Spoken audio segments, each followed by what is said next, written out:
Bismillah ar-Rahman ar-Rahim. Alhamdulillahi Rabbil Alameen. Wassalatu wassalam ala Rasulil Kareem amma ba'd. How is everyone doing this evening? All right. Has everyone gotten their coffee or tea?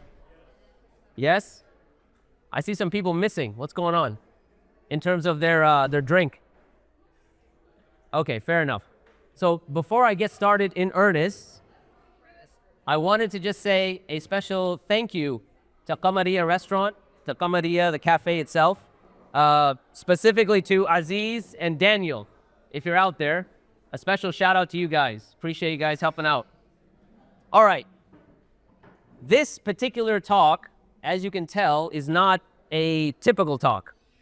It's going to be quite atypical because A, we're sitting at Qamariya, but more than that, instead of me just talking at you, hopefully this will be a lot more interactive because I want to also get your thoughts, your input, and, you know, and make it more collaborative, if that makes sense. Is that okay with you guys?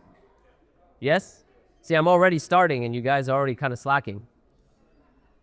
All right. So, with that said, let me kind of give a broad outline of what I'm hoping that we can cover tonight. So first, I wanted to paint a picture of where we left off or some of the elements we didn't cover at the conference. So how many people were at the Christianity conference? I think most of you guys, right? Maybe I should have asked who was not at the conference. That's a better question. All right, 1, 2, 3, 4. Okay, I want to talk to you all later. No, I'm kidding. Okay, fair enough. That's a good mix, actually, because now I know the majority of people here, I can pick on them and see if they're paying attention at the conference, okay? So, the topic in and of itself, we were saying it's Gaza and the evangelical movement, okay? How it's going to be different than the conference is that in the conference, we went into some granular details related to denominations, Christian denominations specifically, and then we tied that to the Gaza movement and how that dovetailed into the evangelicalism. We're going to be following a very similar format, except tonight, I wanted to circulate the discussion or encompass the discussion over 3 questions. All right, and it's important that we have these 3 questions in the backdrop. All right, so the first question, and that's going to be that when we think about the evangelical movement, when we think about the support for Israel and the support for Zionism itself, you find that there is a deep apocalyptic framing. In other words, there's a framing which is from a vantage point of what we call end times events. So what's going to happen at the end? The return of Jesus, and so on and so forth. So the question arises, and what we're going to hopefully explore is why is it that there's this apocalyptic framing when it comes to understanding basically theology. And we'll see, bidhnillah, that this apocalyptic understanding or the return of Jesus was not something that arose just in the 18th or 19th century. It actually was there from the very get-go. But so that's my first question. Why is there such a stress on apocalyptic framing? All right, everyone understand what I mean by apocalyptic framing? End times events, right? What happens at the end? The return of Jesus, etc. Alayhi salam. Okay, question number 2. And this is the one that I think we explored with some detail and hopefully we'll explore a little bit better tonight. And that is, why did Christians shift from a relative, or rather I should say, an anti-Semitic worldview to a philo-Semitic worldview? Now, let me explain what I mean here. So basically, when we talk about anti-Semitism, there's certain concepts that arise in the mind. And so certain ways that it's been defined for us in the contemporary age that we live in. But what I'm talking about here is specifically limiting or quarantining the concept of Semitism to Jews only. Now, I know this will be a discussion and we can open this up as to the word Semite, how it extends beyond just those who are the descendants of Isaac or Ishaq, etc. But for this purpose, for this question, when I say anti-Semitic, I'm talking anti-Jewish, is what I'm specifically referring to. How did a worldview that historically for 1800 years was anti-Semitic based on the definition I just gave, how did that go from an anti-Semitic worldview to a philo-Semitic worldview? Now, what do I mean by philo-Semitic? So the word philo comes from the love of something. So if you know the word philosophy, it's philosophy. Sophie is wisdom, philo, the love of wisdom. So philo-Semitism is a love of Semitism. Or let's say an overwhelming adoration and almost borderline worship of Semitism or Semitic people, all right? And the third question, which is going to be linked to these two questions, and especially the last one, and it may seem a bit strange, but it's something that we have to unravel, and that is the question of who is a Jew and what is Judaism? Because for you and I, in our common vernacular, it may seem very straightforward. A Jewish person is X who has a certain, let's say, racial or ethnic backdrop, a bloodline, or whatever it may be. But what we're going to see is that this very question, who is a Jew, what is Judaism, runs a line throughout all of Christianity. It's something that's being struggled with in the beginning and all the way down to where you have the onset or the advent of the Zionist movement itself, all right? So those are our three questions. All right, so now I get to do the interactive part. See who's paying attention. What was my first question? See, who was taking notes? Let's see that. What was the first question? Sorry? What was Zion? No, it was not. Yes. The Isa alayhi salam in the apocalyptic time. Very good. The end times events and the return of Isa alayhi salam. Why is there a framing that runs through Christianity from its theology to its biblical understanding, etc.? So that was my first question. What was the second question? How to go from anti-Semitic to philo-Semitic. Right. How do we go from an anti-Semitic worldview to a philo-Semitic worldview? And the third question? Who are Jews and what is Judaism? Who is a Jew and what is Judaism? Okay. Let me now kind of bring us to why this is important. Why am I talking about this topic and why now? And I wanted to actually quote verbatim the confirmation hearing to Mike Huckabee. Not the whole thing. Obviously, that was 2.5 hours long. I'm not going to quote the whole thing, but just some snippets. All right. So as you may or may not know, does anyone know who Mike Huckabee is?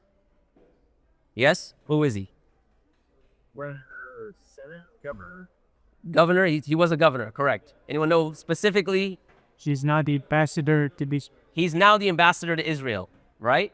But at his hearing, at his confirmation hearing, when he was put before the committee to decide whether he would be a good ambassador to Israel, he had a pre-prepared statement and then took questions for a good 2 or 2.5 hours. So in his pre-prepared statement, I wanted to read a snippet of that. And here's what he says. And this is why I think it'll be important for us, just as for us to frame our discussion. Now, by the way, when did this hearing happen? Anyone know? The date, or not the date, but was it recent? Was he become ambassador of Israel 2 years ago? When was it? After Trump was elected, correct, right? So it was this year, right? Maybe February, March, something like that. So he says, and this is, I'd like you to pay attention to this. Since 1948, when Israel was finally recognized as an independent Jewish state, it has been under attack for its existence. And one point here, one thing I'd like you to do, especially if you're going to be taking part in more Sapience programs, is really try to see what are the presuppositions. What are the underlying assumptions in what he's saying? It's very important. In order to understand a person's worldview, their Weltanschauung, as is said in German, you have to understand what are the presuppositions or what are the assumptions that they're building a case upon, right? So, again, since 1948, when Israel was finally recognized as an independent Jewish state, it has been under attack for its existence. It is noteworthy that the first nation to recognize Israel was the United States. When our President Harry S. Truman, did so within minutes of its being constituted as an independent state. President Truman had been taught in his Independence, Missouri church, so he's from Independence, Missouri, the lessons of Genesis 12, that those who bless Israel will be blessed and those who curse Israel will be cursed. President Truman would later say he believed the teaching of his mother and grandmother and desired for America to be blessed, and we have been. Now, this was in his pre-prepared statement. When someone questioned him about the support for Israel, why that's important, why he would make a good ambassador, here's what he says. And this is something that if you come from an Islamic worldview and you have some sort of familiarity with the Quran and the verbiage of the Quran, this might kind of strike a chord. So he says, Israel in many ways is a reflection of our own heritage and history. Who is he talking about? The United States. It's a reflection of us, basically. It is the Judeo-Christian law that there is a right and a wrong path upon which all of Western civilization is built, but certainly our system of government. There is no country across the globe,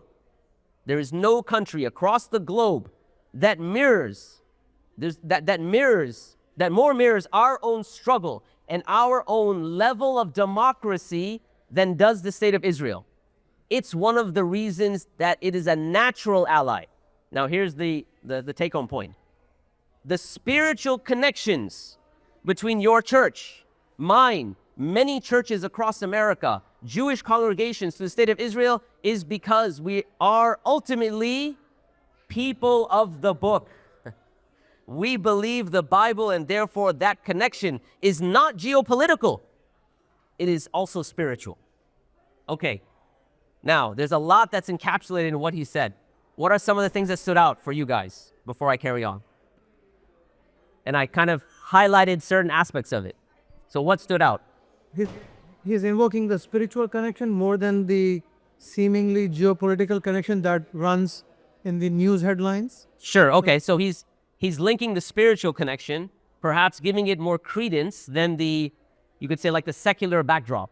Okay, all right, what else? Who knows anything else? Very good, it's an aqidah issue. It's a, what do you call it, a worldview, an issue of his deen, is, you know, where he's coming from, the lenses by which he's looking at reality. Okay, what else?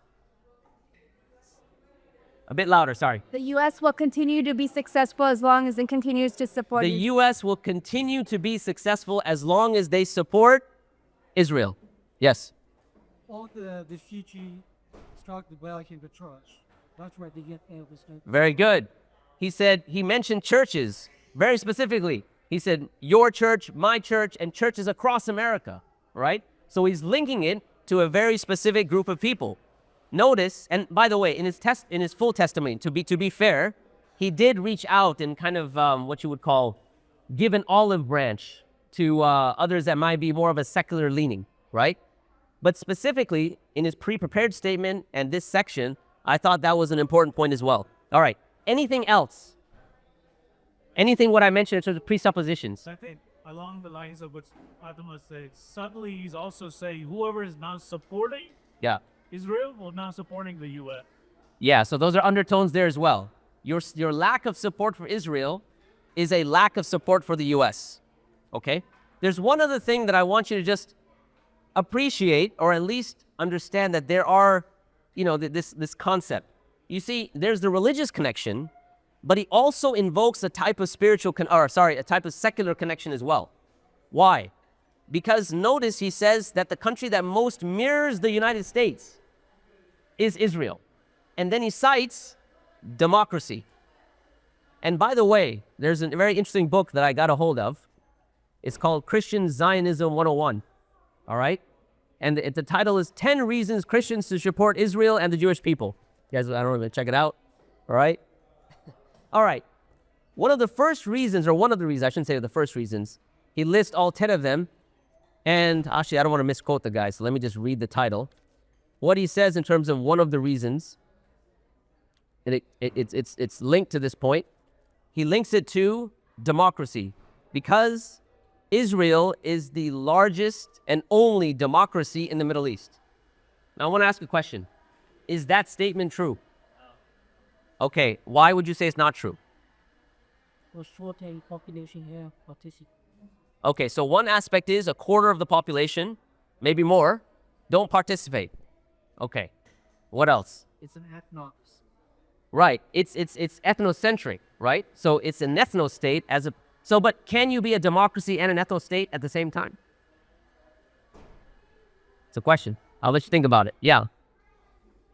So being apartheid is still like easier to uphold the principles of democracy. Those two are entirely contradicting things. So to uphold a democracy and be an apartheid state. Yeah, the same Okay. kind that's contradictory. Okay, so here's the question. And there's a little bit of a historical backdrop. Is anyone familiar with Athenian democracy? The original democracy out of Athens. Anyone familiar with it? Sorry? Direct democracy, but Athenian democracy had certain limitations. In other words, you had to be male to vote in the democratic process in Athens, where democracy has its genealogical roots, right? So you had to be male. You had to be free. You couldn't be a slave, right? You had to be a citizen. How you define citizen, that's up for grabs, right? And yet, even though there were limitations on who could do the voting, it was still considered a democracy. So the retort, someone may come and say, well, look, that may be so, but it is still a democracy. Even if you limit it to a certain ethnic group, it's still a democracy. Now, the pushback to that, you could potentially say, is that, look, you just said it mirrors the United States. Was there a time in the United States that we had limited voting or the democratic process to a specific group of people? When was that? Sorry, nice and loud. 1920, okay, all right. Before women got the right. Okay, so you have women that were excluded by and large. What other group? African Americans were largely excluded. Do we have any group that's excluded today? Yeah, prisoners. Prisoners, right? So when we have these discussions and they say, look, it's the largest democracy, a quick answer might be like, no, it's an ethno-state. But what you really want to think through is, like, can you actually have an ethno-state, one that's specifically limited to an ethnic population, and still have a democracy? Because the argument could be made. Now, I'm not going to dwell upon that, but just something to think about as you have some of these discussions, hopefully where this is going. All right. I wanted to mention one other aspect of our current day and age, and that one's kind of right here at home. All right, and that's our dear Governor Greg Abbott. So, as you may or may not know, the city of San Marcos had put up a resolution to vote on whether funds of the city should be used for defense contracts for Israel. They were going to put that up as a vote. Now, Greg Abbott, he basically sent a very stern warning to the mayor. And here's what he said. And this is kind of, I'm quoting him. He said, Israel is a stalwart ally of the United States and a friend to Texas. I have repeatedly made clear that Texas will not tolerate anti-Semitism. All right, now there's an equivocation here, right? He's equating two things. If you speak up against Israel, you're speaking against Jews, right? But that's not the interesting part. The interesting part is his next statement. Anti-Israel policies are anti-Texas policies. Think about that for a second. So he's now threatened to pull funding, state funding, from San Marcos, okay? That threat, as it comes, what is he pulling funding for? He's pulling funding for the fire department, the police department, health, or in certain aspects, healthcare, housing, etc. So in other words, what he's saying, in a sense, is that his loyalty to Israel is at a higher level than his loyalty to Texas, if you really break it down, right? Okay, so with that sort of backdrop in place, let me start with our three questions. The first question I had mentioned, now someone remind me, what was the first question? Wait, not you guys. I know you guys are taking notes and stuff. Somebody else. What was the first question? The apocalyptic backdrop, framing. Okay, the apocalyptic backdrop and framing. So one of the things, and if you were here, if you attended the Christianity conference, we went through an extensive, you can say, history of Christian denominations, which I'm not going to repeat the entire thing, but we did go very early and we talked about the concept, or rather we talked about the difference between Paul and Peter. Does anyone remember what that difference was or what I talked about? What was the... Is the previous Jewish law is Very good. Is the previous Mosaic or Jewish law abrogated? This was at the core discussion. Now, you had two figures. Who wins out is Paul. In other words, that the Jewish law can basically be abrogated, and to be someone that's committed to Jesus and following the Christian way, you don't have to worry about the law. Okay, just to put it very simply and in a simplified manner.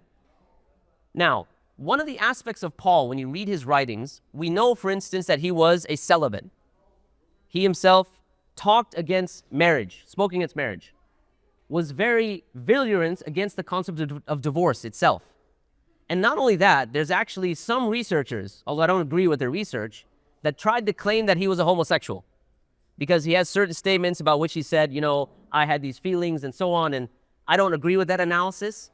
But the point is, one question that arises that he takes on is the question of if the highest ideal is celibacy, how do you now increase the population of the Christian nation? So you've cut off the entire biological connection, okay? In other words, if the highest ideal is celibate, let's say everyone becomes celibate, no one is having marital relations, how do you now have more people, right? Eventually people are going to die, and that's it, khalas, you're done, right? His backdrop gives you a vantage point of where he was in this. Because he understood that the return of Jesus was imminent, in other words, it's coming, it's happening very quickly, he said it doesn't matter. If Jesus is returning soon, then it doesn't matter if we have families or not, because even if we do have families, you have children that are being born in the state of original sin anyway. So just to give you some backdrop on the concept of original sin. So as Muslims, we understand, for the Muslim understanding, or less the theological understanding, is that every human being is born upon something called the fitrah. Now that is a state of original goodness, you can say, right? As a technical definition, it's the original normative disposition.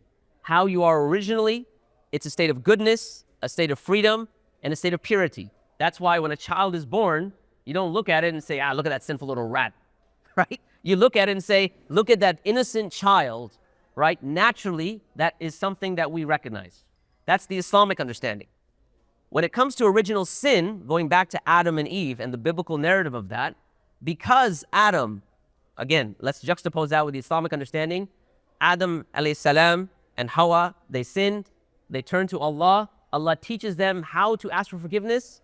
وَهُوَ التَّوَّابُ الرَّحِيمُ. He is the one that's ever turning in repentance and ever turning in forgiveness, and he forgives them, okay? The biblical understanding of that is that Adam was not forgiven, and that sin is now inherited. So children are born in a state of original sin. Now again, there's other nuances to that. I'm not going to explore that here because it's not a discussion on theology. But understand that when Paul says, if everyone's born in original sin anyways, you may not have the opportunity to believe in Jesus, and who knows what your state is, right? So it's not a big deal about families not being able to increase, not having a proliferation of families over time, and because children are born in a state of original sin, it's not a big deal anyway, okay? Why am I mentioning this? I'm mentioning this because we were talking about apocalyptic framing. As early as Paul, his framing is that Jesus is about to return. And in fact, when you read the narratives that are found in the New Testament, you get this sort of feeling that it's like, okay, so Jesus, as you guys who were part of the conference, when we talked about the entire timeline of events for Christians, right? We say that Jesus walked in to Jerusalem on Palm Sunday, so on and so forth. On Friday, Good Friday, he's taken, according to them, he was crucified. Sunday, which is Easter, he comes back, right? And so on. Now that whole kind of timeline, one of the feelings you get when you read the biblical narrative is that once he is now he's resurrected and he's then lifted, he ascends. If you remember, he's ascended and he's going to return. So this concept of the return of Jesus starts as early as Paul. the imminent return of Jesus, meaning he's just about to come. And what you find is that it's as early as Paul and extends all the way through till current day. So when we look at why is the framing apocalyptic, it starts early because it's as if Jesus is just about to return. And so, to put it in contemporary, I guess, flavor, it's like, he went away and he said, I'll be right back. Okay? You get that feeling, right? So if that's the case, and that's as early as Paul, you find that concept of the return of Jesus being present throughout all of Christian history, all the way until today. So that was my first question. Why is there such a stress on apocalyptic framing? And I mentioned why, how we know that from the time of Paul. And we're going to see that, we may see that, we'll explore that a little bit later as well. Okay. What was my second question? Anti-Semitism to philo-Semitism. Right. How is it that the Christians shifted from anti-Semitism to philo-Semitism? Okay. So now here I need to get into a bit of a discussion of, anti-Semitism itself. All right. And where I want to start is a couple of things. First, when we talk about the concept of the Semite, if you remember from the conference, for those who were there, we took a certain journey through certain verses, certain biblical verses, talking about Nuh alayhi salam. And their understanding, if you remember, that there was and of course we don't ascribe to this. We don't say this about Nuh alayhi salam. He's free from all of that, but that he was a person who had planted a vineyard, and he got wine from there. He drank the wine. He was drunk in his tent, and he was passed out, and he was naked. This is their one of the narrations. And if you recall that particular narration, you had one of his sons, Ham, who walks in and sees him, and then comes out. And then his other two sons go in, they see him, and they walk in backwards, and they cover him. And when he wakes up from his stupor, he basically curses Ham and the descendants of Ham, meaning Canaan. They're all cursed.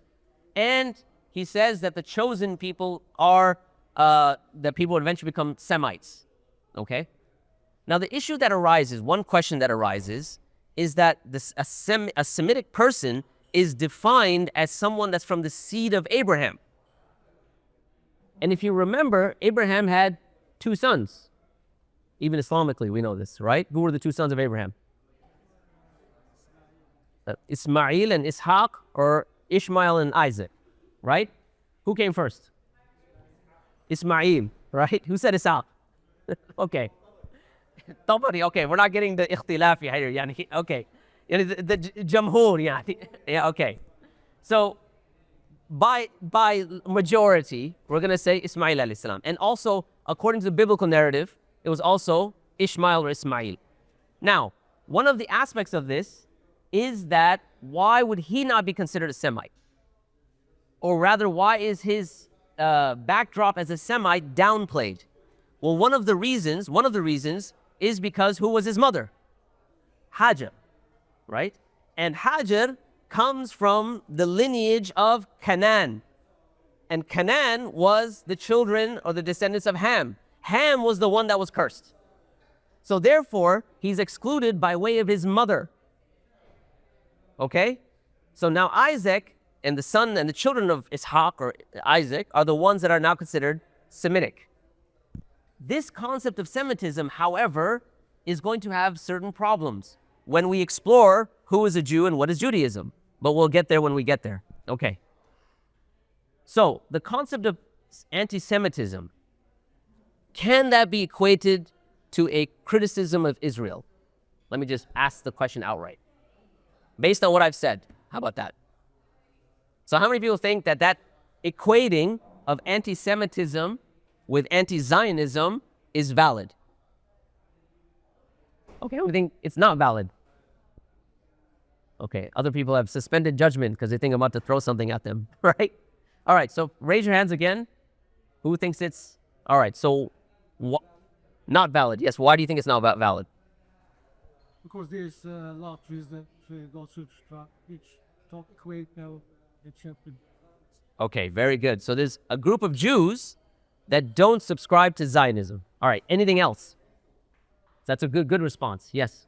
Zionism is purely political ideology. There's nothing religious about it.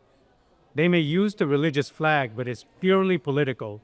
They said they needed a land for their people, and in this case, the Jewish people. So it's purely political, nothing religious about Zionism. There's nothing religious about Zionism. Okay, so if you asked a supporter of Zionism who is a Jew, would he agree with you? He will not agree. He will not agree with you. Okay, all right. We'll park that for a second. Yeah, back there. Oh, I'd also like to add a massive chunk of Israel's population are atheists. I don't know how you could claim that God gave you land when you don't believe in God in the first place, but Okay. the contradictions here. It's like it is very easy to detach Zionism from Judaism because they were never connected in the first place. You know? Okay, all right. So the fact that there is certain atheists who are also Zionists, connecting the two would be kind of difficult, etc. But the father of Zionism, Beer Herzl himself. Theodor Herzl himself was an atheist, correct? Yeah. Isn't like a big portion of them, like they're not originally from that area? They're like Polish or... Ah, so now you're talking about DNA testing. Fair enough. That's a hard case to make, but all right, if you're gonna tackle that. Anyone else? Anyone from the sisters? Well, I mean, I'll your perspective. You're gonna argue against it. Oh, okay, gotcha. That's why I asked who's supporting it, who's against it, who's for it. I thought Right. you were talking about like their perspective. Or the Jewish perspective. Sure. Okay. Okay. Let's dive into this just for a few minutes, okay? Someone mentioned that it has a political backdrop, and that's basically, that's where it comes from.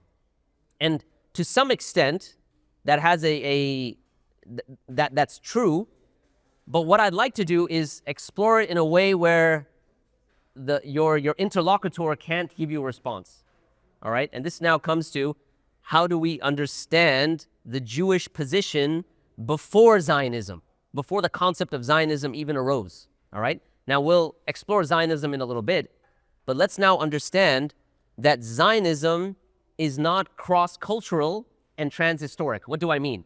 Meaning, it has not existed since the beginning, and it is not across every single Jewish culture, as was mentioned earlier, right?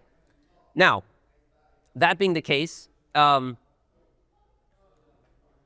when you see Zionism coming up, one of the reasons why, in fact, one of the groups that brought Zionism to the fore were in fact not Jews. They were Protestant Christians. And we discussed this at the conference, and we'll explore this in a little bit. They were Protestant Christians. And based on their worldview, they had an understanding that until and unless the Jews are taken and implanted and placed back into the Holy Land, only then can the end time events start. And we'll explore that in a little bit, okay? Now, this idea comes from a Christian backdrop, right? And like I said, and specifically a Protestant Christian backdrop, which we'll explore. But for now, we want to now look at what or how much support was there from the Jewish population. In other words, when this concept arises, and before the creation of the state of Israel, you have the concept that's being circulated. Jews of Europe are being encouraged to come, and Jews across other parts of the world.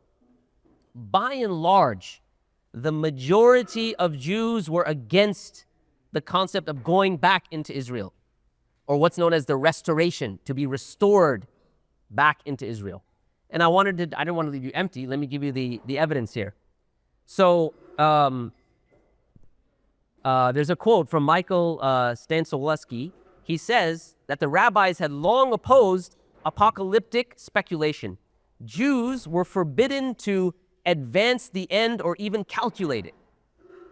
The Messiah would be chosen by God in God's good time, and any activism among human beings to intervene in this process was a heresy to be condemned and punished. Now, he's not just saying this in a vacuum, because as you may know about the Jewish texts, they have a certain group, they have a certain text which is called the Tanukh, which consists of the Torah, right, which is the first 5 books of the Bible. You have the Nabaviyin, which is the stories of the prophets, and you have the other rulings or something like that. The Katibin, the books, Jazakallah khair, which is the equivalent of saying Nabaviyin is like the Nabiyun, right? And the Katibin are the Kutub, right? The books, right? That's the Tanuh. That's the, okay?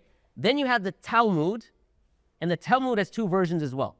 Okay, there's what's known as the Babylonian Talmud, and you have the Jerusalem Talmud. The Babylonian Talmud is the one that is focused upon, all right? And there's reasons why that's the case. Because with the Jerusalem Talmud, there was a lot of restrictions at the time when it was being composed.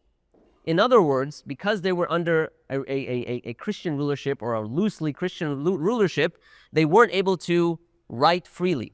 Whereas the Babylonian Talmud, they were under a different rulership, non-Christian, and they could write freely. And that's why in the Babylonian Talmud, the greatest kind of ad hominem attacks against Jesus are found in the Babylonian Talmud. I mean, the stuff that I can't even repeat that they say. And when everyone understand what I mean by ad hominem?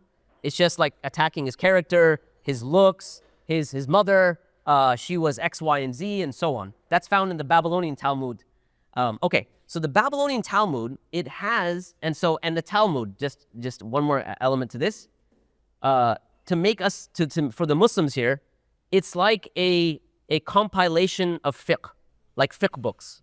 So if you studied Hanbali fiqh or Hanafi fiqh or whatever it is, there's books that compose of rulings, questions, and then rulings. Okay, so in the Talmud, you find that there are three what are known as abjurations, and these abjurations are related to a verse in the Bible called the Song of Songs, and there are two tasks that are given to the Jews. Okay, so now what is going on here?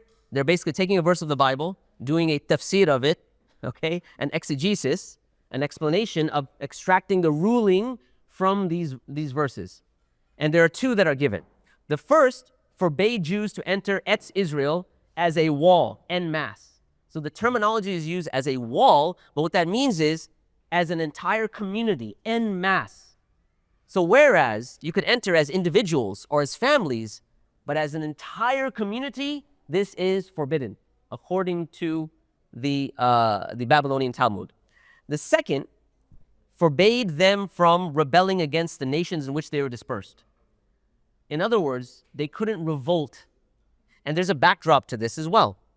Because when you look at the formation of the temples, they had a temple that was built, the temple of Solomon, Sulaiman alayhi salam, that was destroyed, Nebuchadnezzar 586 or something like this.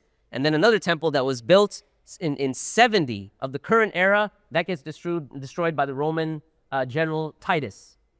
So, and there's a series of revolts that they do. Every time they revolt against the government, they're suppressed and they're kicked out. Okay?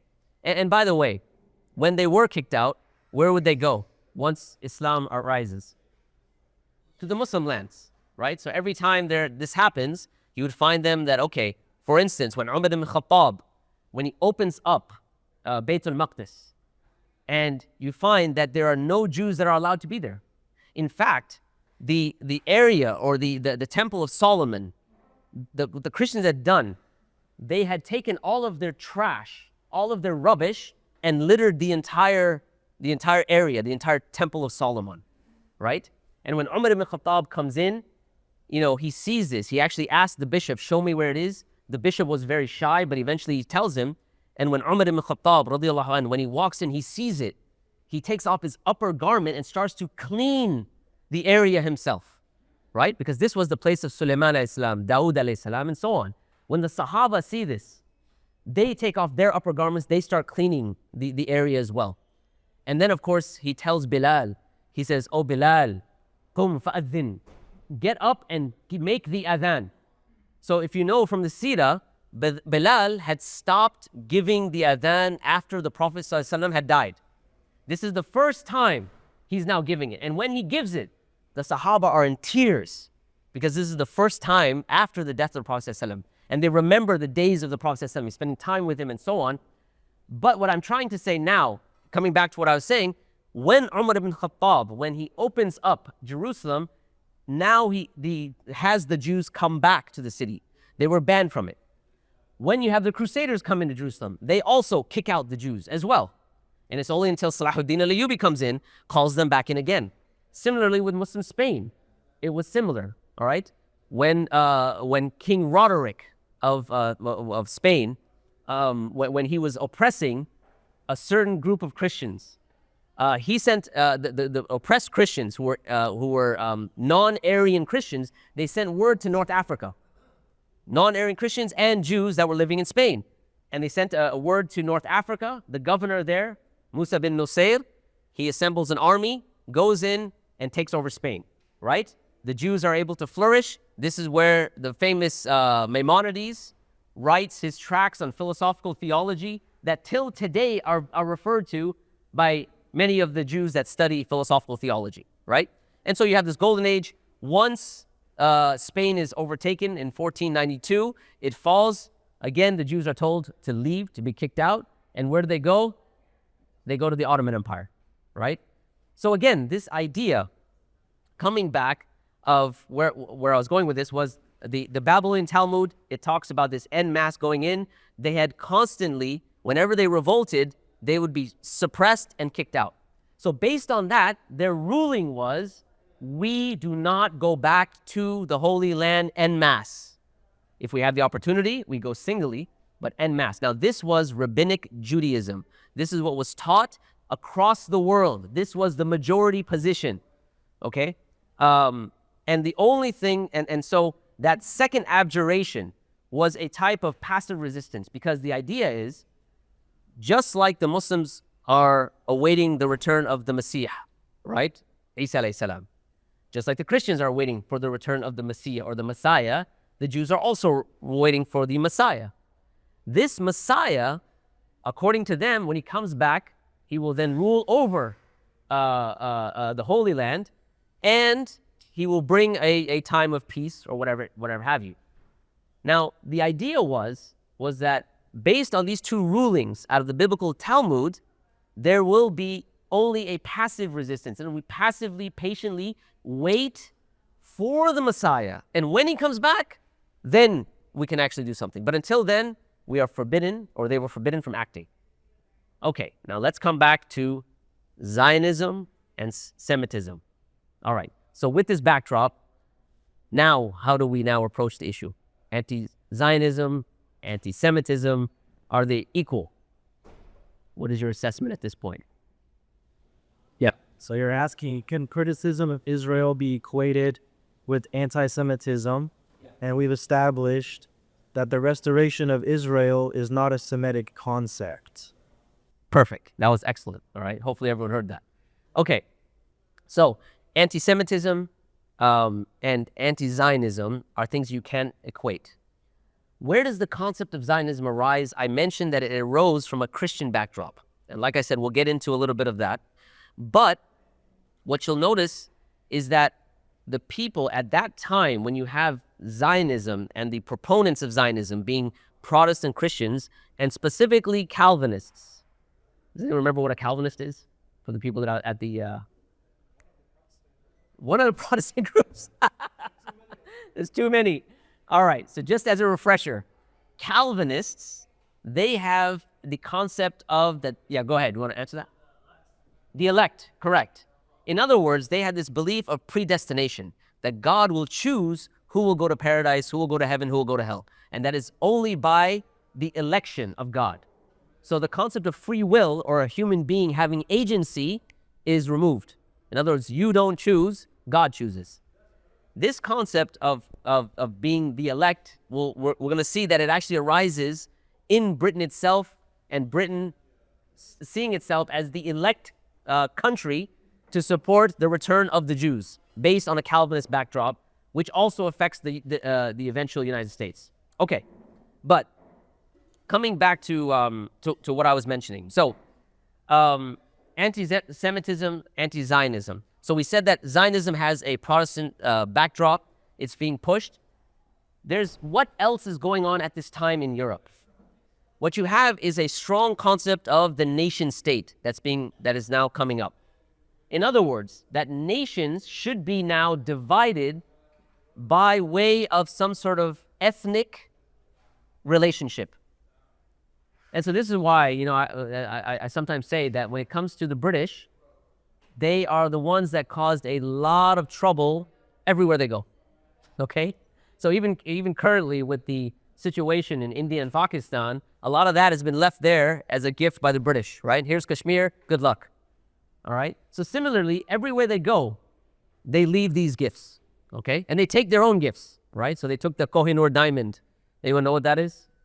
Right? They say it's the world's largest diamond, right? It's sitting in the British Museum at the moment, if you want to see it. Anyway, so what were some of the concepts that they bring? They bring forth a concept of nationalism. There's this idea of nationalism. The British, they give, you can say, 3 promises at the same time. Okay, so this is like pre-World War I. The 3 promises are, number 1, they had a promise or a deal with the French, known as the Sykes-Picot Agreement. All right, the Sykes-Picot Agreement was a agreement with the French to say all of the lands of the Ottomans. So these three agreements were to how do we deal with the Ottoman territory that we're going to take over. So one agreement was this one with the French. We'll divide it up and we'll divide them into nations, and you take some and we'll take some, because we are the future superpowers. That was one of them. The second agreement happened with some of the Arabs, and this was known as the McMahon-Hussein Agreement or correspondence. And this was something where the Arabs were promised, look, when we take over the Ottoman Empire, you can take over leadership. This was the second promise. The third promise was the establishment of the Jewish nation. In other words, to the Jews, that we will establish Israel under the Balfour Declaration. Okay?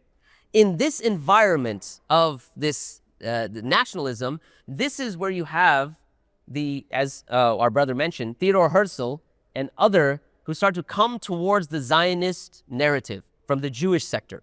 They start to see this as a concept of bringing a national homeland to the Jews, not based, like you said, on some sort of religious backdrop, because the majority, like I mentioned, was religiously against all of this. Okay? So, with that said, once you have these agreements in place, Rabbinic Judaism is completely against this. And so this concept of pure nation states was what influences the Zionists, the Zionist cause, and more Jews are now jumping on the bandwagon. Why? Why is this becoming more and more attractive? What's going on? Life is getting hard in Europe. All right? Sorry? Well, the Holocaust is to come later, but even before the Holocaust, Jews are not given equal rights. Okay? In fact, even in Britain itself, the people that wanted to now take the Jews and give them, and elevate the Jews and have this type of philo-Semitism, even there, they were not given equal rights. So what exactly was the logic behind the state of Israel? How do you get there? How do you put the Christians, or how do you put the Jews back there? So there was something known as the Jew law that was fought for in Britain. Now, this particular law, it had some background to it. In other words, they wanted to extend full civil rights to Jews at full civil rights. Why? Because of Jewish disabilities is what they called it. What is the Jewish disability? It's not being full citizens in the country that they're in, meaning in Britain itself. Now, there's a problem here. The problem is because, remember, we said that there's a Calvinist backdrop. They consider themselves the elect, and if Britain is the elect of God, if they favor the Jews, they take away their Christian identity, meaning that they've now favored one community over and above their Christian identity. Okay? The reason why this is important is because there's a big evangelical movement preceding this to evangelize, to call the Jews to Christianity. So if that's front and center, your identity is defined by your Christianity. To now give Jews equal rights is to take away your Christianness as a dominant backdrop and a dominant worldview. So this is one leg or one problem. The second problem, however, is that you still had Zionists, you still had people, again, from the Protestant sector, saying that there should be a return of the Jews to Palestine, or a return or the restoration. And because of that, we should give them full rights. Does everyone understand the tension that's going on here? There's one of identity and one of elevating or philo-Semitism. Is that clear, the tension? Yes? I want to make sure I'm not losing people. Okay. So I'm gonna quote something here. The extension of full civil rights to the Jews at the cost of renunciation of Britain's identity as a Christian nation. All right? It was the great stumbling blocks that Christians had placed in their way of their own inconsistencies. The position is rooted in the notion that there's a permanent distinction among nations, one that is not dissolved by conversion. All right. What was the third question I asked? Who is a Jew? What is Judaism? All right. What I want us to do is at this juncture to think about this question. Because when we want to define who is a Jew and what is Judaism, do we define it by way of a bloodline or do we define it by way of practice? In other words, can someone be a Jew just by practicing the Mosaic law? That's the question at heart here, all right? If the answer is yes, then it's not limited to a bloodline. It's not limited to ethnicity. And if it's ethnicity, then the concept of following the Mosaic law is completely irrelevant, and you can have atheists become Jews. You see how the question becomes very important. Who is a Jew and what is Judaism? All right?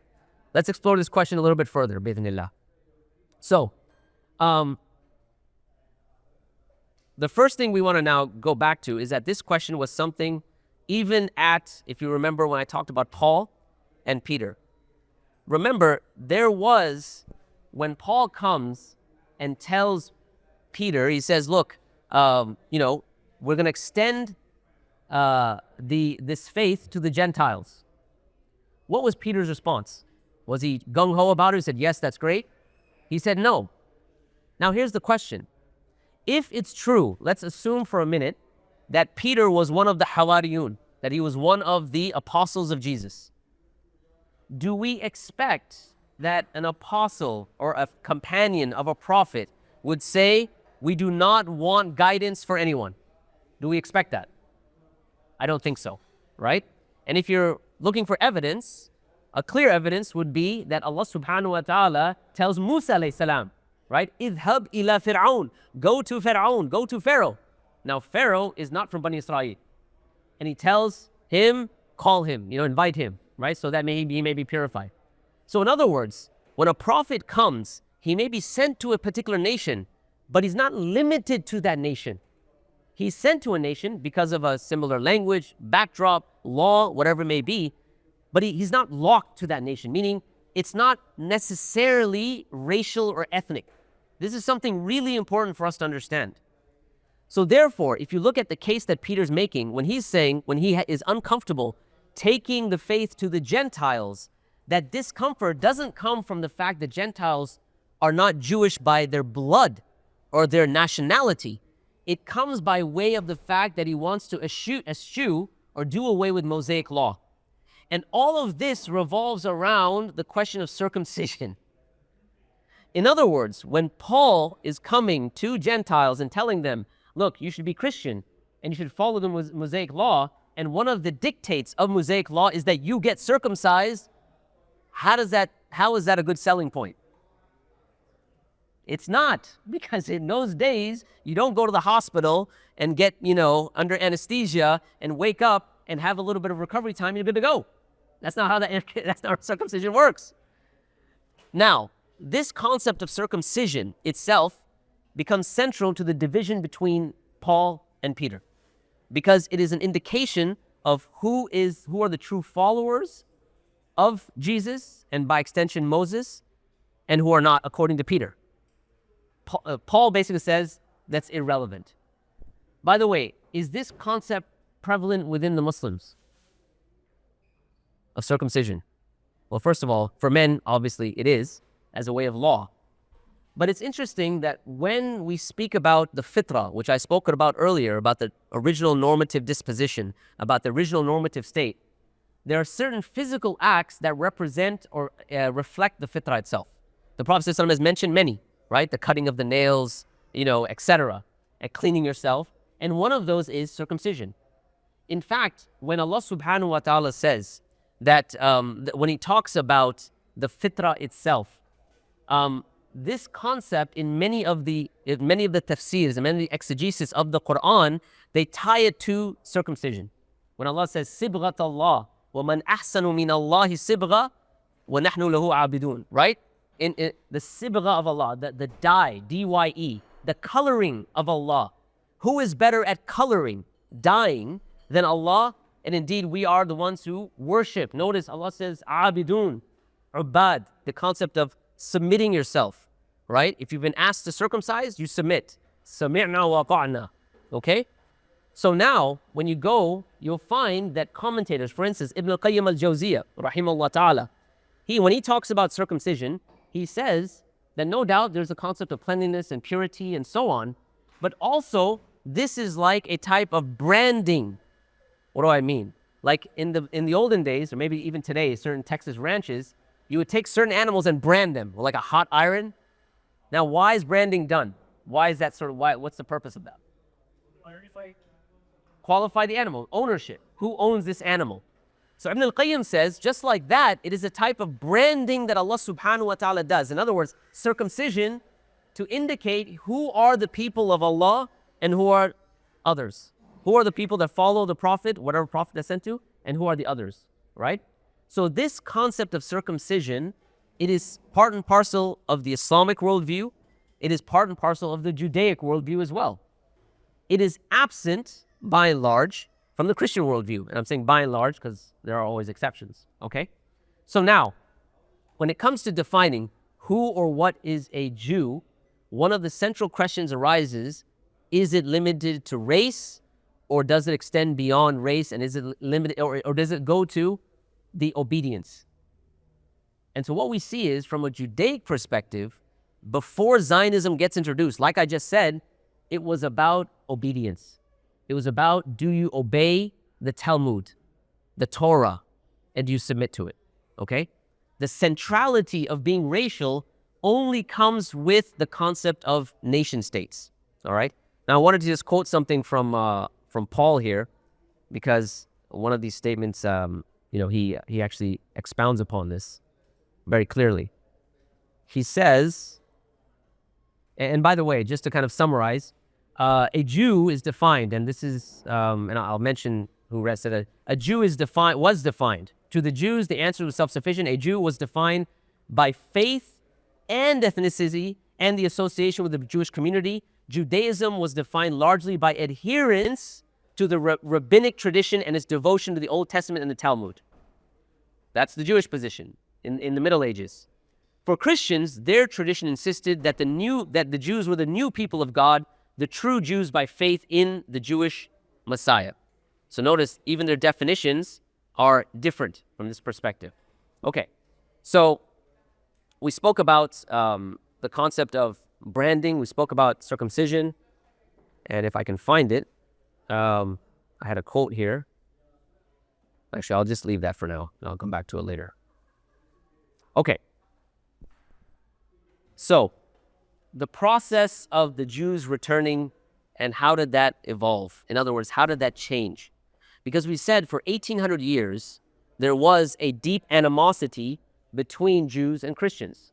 And so if you were at the conference, we went into some details about this. We talked about some of the Talmudic passages which speak about Isa alayhi salam in very, very filthy ways, right? So we talked about the ruling on getting a tattoo on Yom Sabt, on the day of Sabbath, if you remember. And if you can do more than 2 letters as a tattoo, and the way they ruled against that, they say, because that man, referring to Jesus, he did that, therefore it is haram for us to do, okay?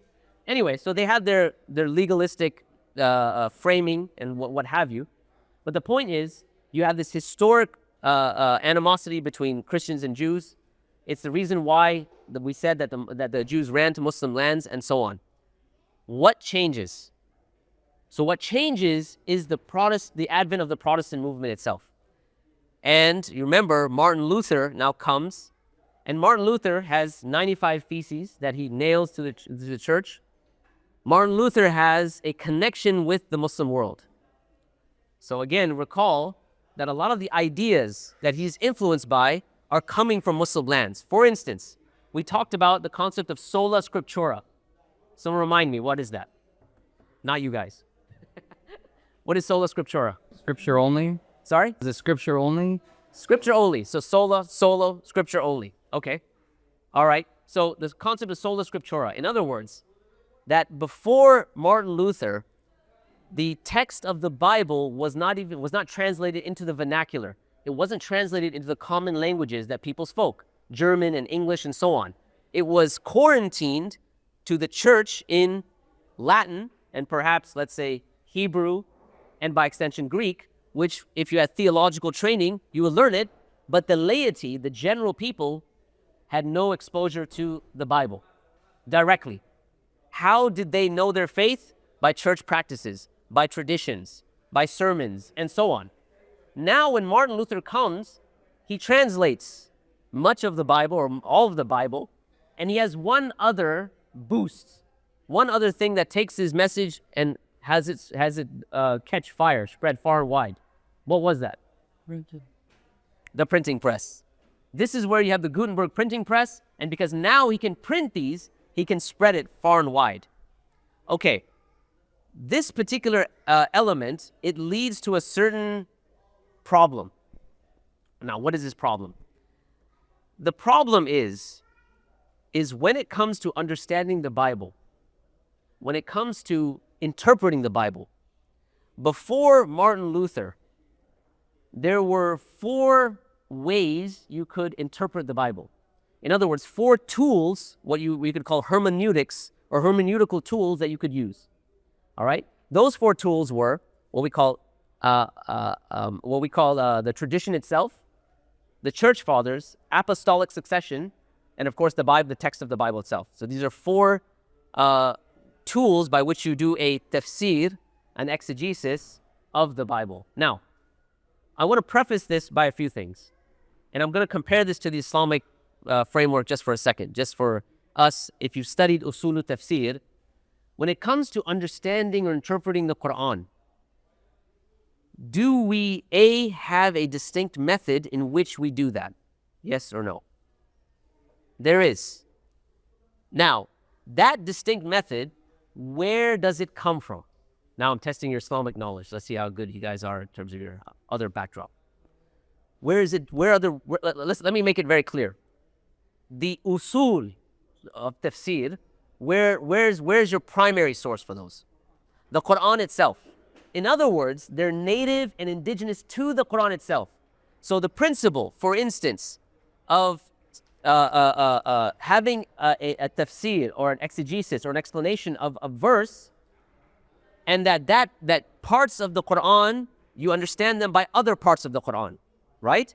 This concept comes from a certain verse where Allah subhanahu wa ta'ala says, أَفَلَا تَتَدَبَّرُونَ الْقُرْآنَ, do they not reflect upon the Quran? وَلَوْ كَانَ مِنْ عِنْدِ غَيْرِ اللَّهِ لِوَجَدُوا فِيهِ اخْتِلَافًا كَثِيرًا, do they not ponder upon the Quran? Had they found in it, did not ponder upon the Quran, had it been from any other than Allah, they would have found in it many contradictions.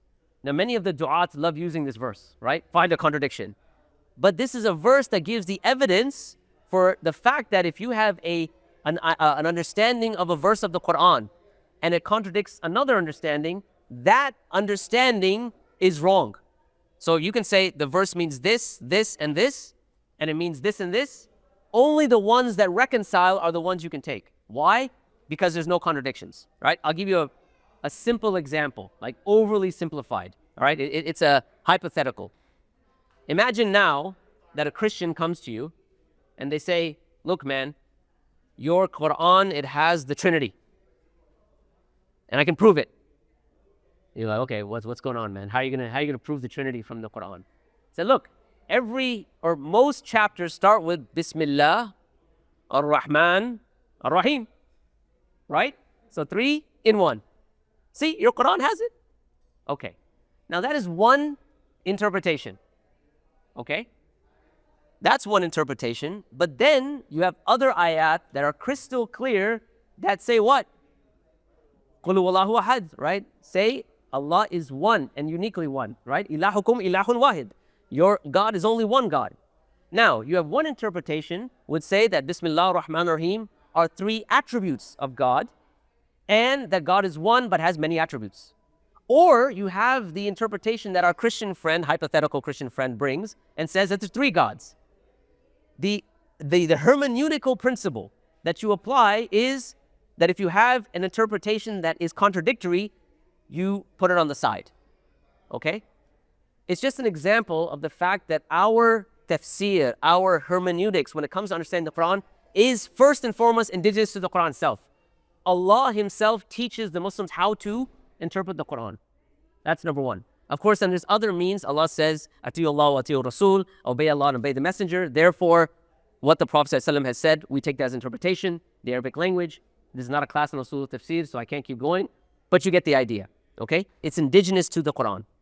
When it comes to the interpretation of the Bible, remember we said it has four kind of sources of understanding of interpretation prior to Martin Luther. We said number one was apostolic succession. What do we mean by that?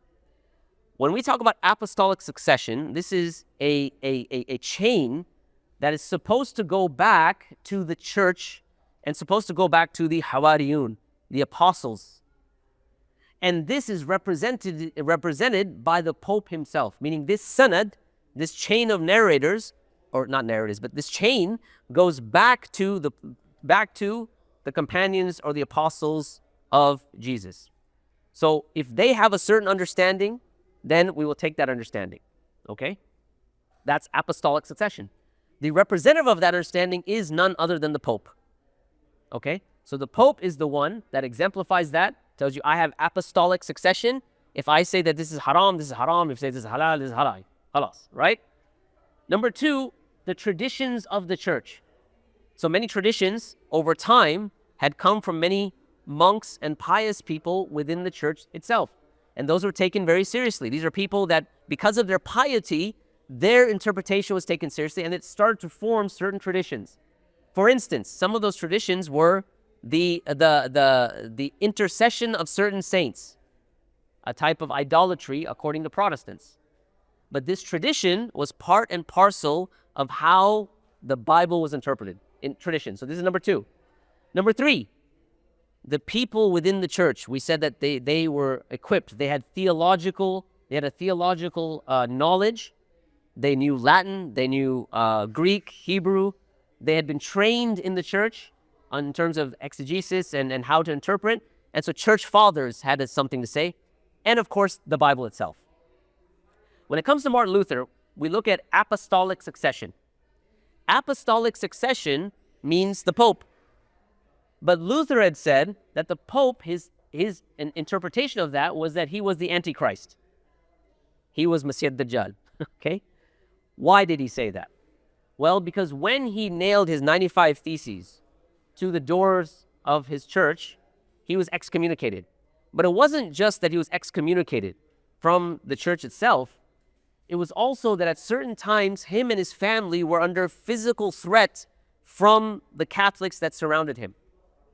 So from that vantage point, he had what he interpreted, his interpretation of the Bible, because he's directly looking at it, was that the Pope, because of the evil that it wrought, right? One of those evils was something known as indulgences. You could sign your contract, you could sign away a ticket to paradise. The Pope could do that for you. The church could do that. So this was something that was corrupt. This is something that he worked against. And other corruptions. So because of those corruptions, because of how the Pope had excommunicated him, how his family was in danger, he basically says the Pope is the Antichrist. By the way, there's another major enemy, major Satan, that Luther highlights. Anyone want to guess who that is? The Muslims. Very good. Why? Because at this point, you have the Ottoman Empire that's knocking on the doors of Europe, right? And you have this Muslim threat. And so now interpreting who are these Muslims, the interpretation that was given that they were a Satan that had come to undo the kingdom of Christ. In one interpretation. Another interpretation was that it was the Antichrist. There was another interpretation as well. So these two concepts of the Pope being vilified and Islam being vilified, Luther had both of them. Now, by the way, another kind of tidbit that I mentioned at the conference, but for those who weren't there, it's interesting. I said that Luther had a lot of influences from the Muslim world. And we said that one of those influences was sola scriptura, which I just mentioned, the Bible alone. Why? Because in observing how the Muslims interact with the Quran, their interaction is direct, right? Remember, the Prophet ﷺ says, خَيْرُكُمْ مَنْ تَعَلَّمَ الْقُرْآنَ وَعَلَّمَهُ. The best of you is the one who learns the Quran and then teaches it. Direct, right? Of course, the Arabic language, everyone learns it, is encouraged to learn it, and so on and so forth. So this is one observation. Another observation is the idea that Muslims, when they worship, they don't go through saints or statues or idols. When they ask Allah alone. So now this is another concept. That saint worship that he's observing, that's problematic. So he says that's wrong. And anyway, so there's other aspects. So number one, in terms of interpreting the Bible, if the Pope is the Antichrist, there's no apostolic succession. So you can't use that as a hermeneutical tool, as a asl in tafsir.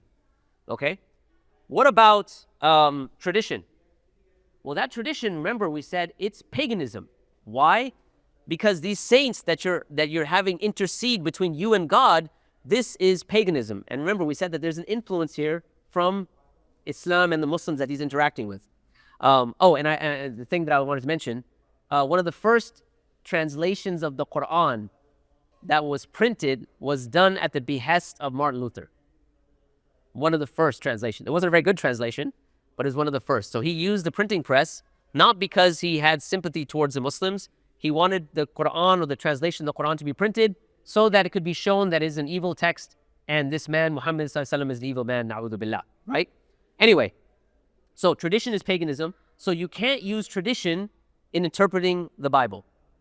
What about the church fathers? Well, because they had now started this protest against them, the church fathers didn't help them, and so because they was excommunicated, they also are irrelevant. You're only left with the text of the Bible itself. Why is this important? Because now when someone comes to the Bible, their only tool is themselves, their own individual interpretation. We started off by saying that the backdrop has always been apocalyptic, right? That apocalyptic backdrop, that the return of Jesus, now, because it's in the common vernacular, every person can interpret it with this backdrop to say it's right around the corner, and so now we start presenting our own interpretations.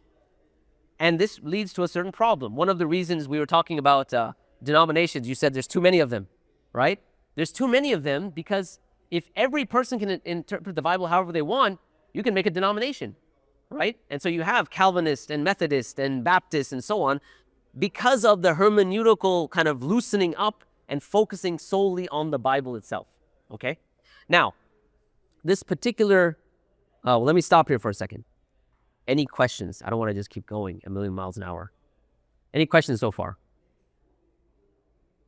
No questions? It was either very clear or something. Okay, go for it. Reconcile the idea of Peter wasn't a big fan of inviting the Gentiles, even though he was disagreeing with Paul in regards to the circumcision. So there's passages in the Bible that indicate that he finally came around. Hear me? Yeah. Oh, there's some passages that indicate that. Now, Allahu A'lam, again, because we don't testify to the veracity of the biblical narrations.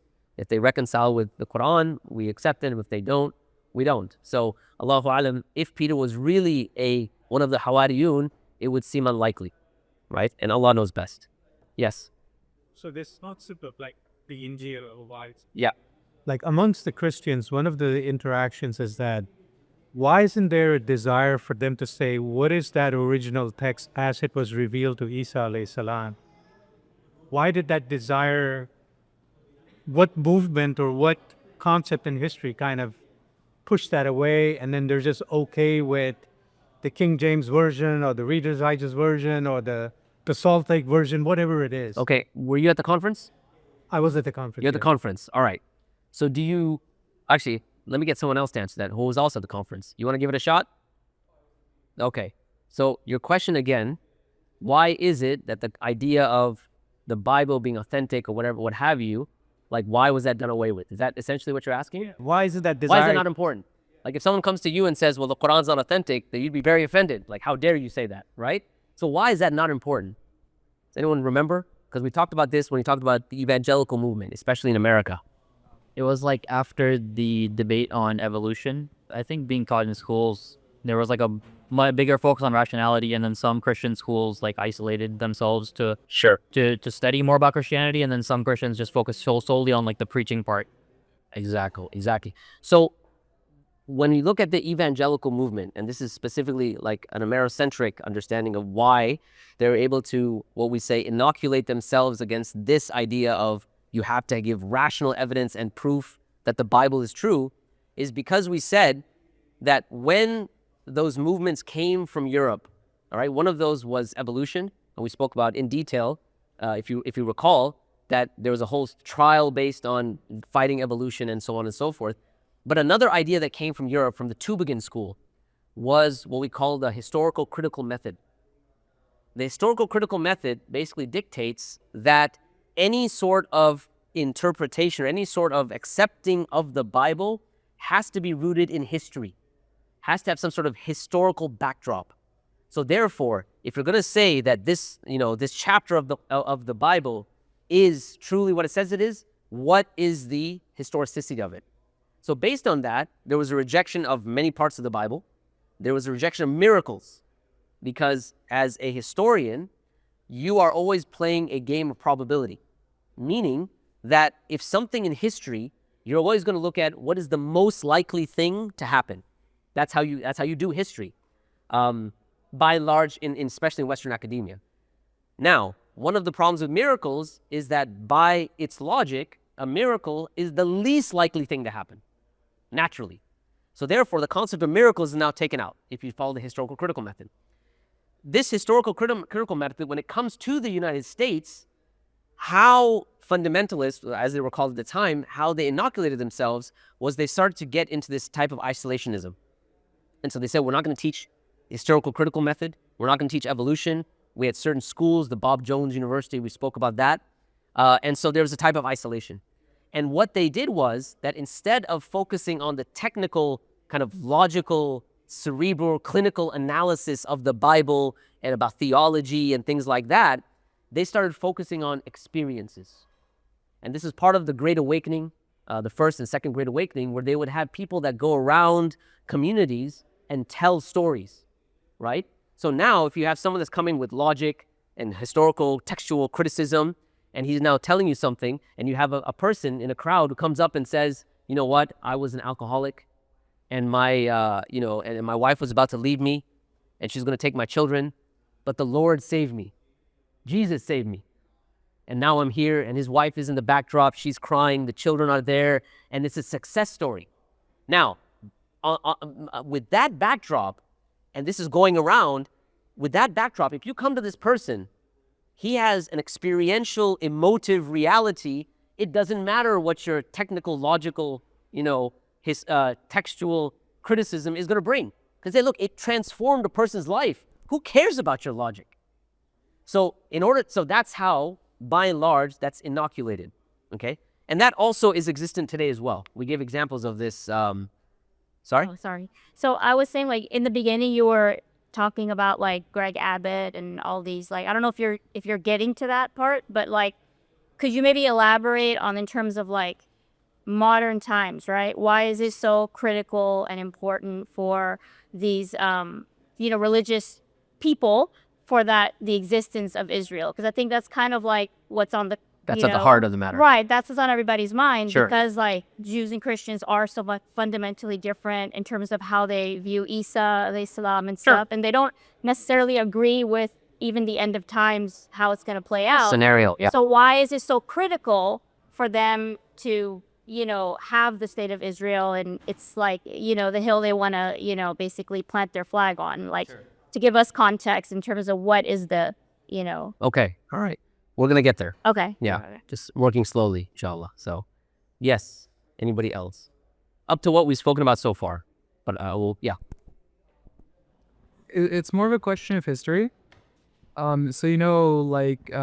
the Protestant reforms brought forward by Luther, right? That was like all of these events primarily took place in Europe, right? So I'm curious from like a global perspective, at that point in time, how was Christianity practiced like differently in like old like places like outside of Europe, like Ethiopia, for example, that had Christianity far before even Europe, or India, for example, or wherever it may be. Did like Lutheran reforms, did that impact how they live their lives in any way? So that eventually, over time, impacts the rest of the world, because one of the kind of the Protestant movement has a backdrop in evangelicalism, right? In other words, to spread the good news. So now with the colonial project, that is part and parcel of it. So missionaries and societies, it goes to India, it goes to Africa. So the Protestant understanding of Christianity gets spread by way of the colonial project, absolutely. Now, if you're talking about prior to Martin Luther and his 95 Theses and things like that, the Christianity that was practiced in other parts of the world was different. You have Eastern Orthodox Christians, and their beliefs were different because of the Great Schism that we spoke about. It's an interesting study that I won't unpack right now, but when you start to look at the narratives in our Islamic sources, it's some interesting aspects. So for instance, when you go back to the Council of Nicaea at 325, and that there was this debate between Arian Christians, who by and large had a concept of Jesus not being God or divine, but being less than divine. And then you had the position that was finally adopted, which was the Nicene position. Athanasius was the person that fought for that. The Nicene position, or the position Athanasius came with, which was eventually became the Trinity, is what won out. But the Arian movement didn't just die off. It actually spread to different parts. If you remember, I had mentioned that the Muslims were called from King Roderick, King Roderick, when the Jews and the Christians, the other Christians, sent a message to North Africa to the Muslims there, King Roderick was Arian, and he was oppressing non-Arian Christians and Jews, okay? Where that has significance for us is that when scholars look at certain narrations, they assume, or they theorize, that some of the Christians that are being spoken about were of an Arian persuasion, okay? So for example, in the story of Salman al-Farisi, if you remember in that story, he specifically, when he narrates it, he says that the bishop that I went to, they would say, there's very few of us left. Now, this is a very particular statement because you're talking about the entire Byzantium Empire, right? So why would this bishop that he's visiting say there's very few of us left? So some Muslim scholars have theorized, I think Sheikh Akhtar al-Nadawi holds this opinion, and others, that because he was of an Arian persuasion, that's why he said that. And that's why when Salman comes, he doesn't come with a Trinitarian understanding of Jesus or Islam or the backdrop of that. He comes with a relatively close understanding, if not a full understanding, of Tawheed itself. Okay, good question. Let's do this. Let's do a 5-minute break, stand up, walk around, and we'll reconvene. I'll just mention this, the last section, just very quickly. We're going to come back to the question that was asked about, and that was the last point that I was actually making, was the conversion of anti-Semitism to philo-Semitism. How do we get to where we are today? That's kind of at the core of what we want to talk about. So we'll do that when we come back. So 5 minutes, and then we'll reconvene. Good point to say. Sure. So if we look at the impact of the evangelical into trying to justify the Jewish way versus the Jewish influence to convince the evangelicals, Yeah. who would you weigh more? The evangelicals, hands down. I'm gonna talk about that. But it starts with a Christian position. It doesn't start with the Jews. Majority of them were against it. All right, Bismillah ar-Rahman ar-Rahim. Alhamdulillah Rabbil Alameen. Wassalatu wassalam ala Rasulil Kareem. All right. We're going to take another half hour, 40 minutes, and then we want to wrap it up. All right? Give you some time for some Q&A, and it'll give me a little bit of a break too. Inshallah. So the place that I left off was, and there's a reason why I left off here, had to do with the hermeneutics of the Bible. If you have your own interpretation, and that comes from an apocalyptic backdrop, you start to now have interpretations on the Bible in various ways. You basically, in a sense, you take interpretations as you choose. Certain factions or certain groups, certain denominations, took the interpretation of the Bible, what we say, literally. And so many of the verses, when it comes to the Bible, they implemented it or they took it as in a literal sense. Okay, one of the key verses that is mentioned and was mentioned by Mike Huckabee was Genesis 12. So I wanted to just kind of repeat it here. Now Genesis 12, basically, it is a conversation of God with Abraham. And it states, the Lord said to Abraham. Now this is a promise that is being made by God to Abraham. The Lord said to Abram, go from your country, your people, and your father's household to a land I will show you. Here he's speaking about the Holy Land, right? Moving from Iraq, where he was, to Beit al-Maqdis and the surrounding area. He says, I will make you into a great nation. I will bless you, and I will bless you. I will make your name great, and you will be blessed. I will bless those who bless you, and whoever curses you, I will curse, and all the peoples on earth will be blessed through you. This particular verse that, like I said, even Mike Huckabee mentioned, this is at the core of understanding why there is such a deep, intricate, impassioned support for the Jews, for the return of the Jews to the Holy Land. Why? Well, number one, because when Abraham is being spoken to, the people that are blessed, the seed of Abraham that's being blessed, that's interpreted as who? Isaac.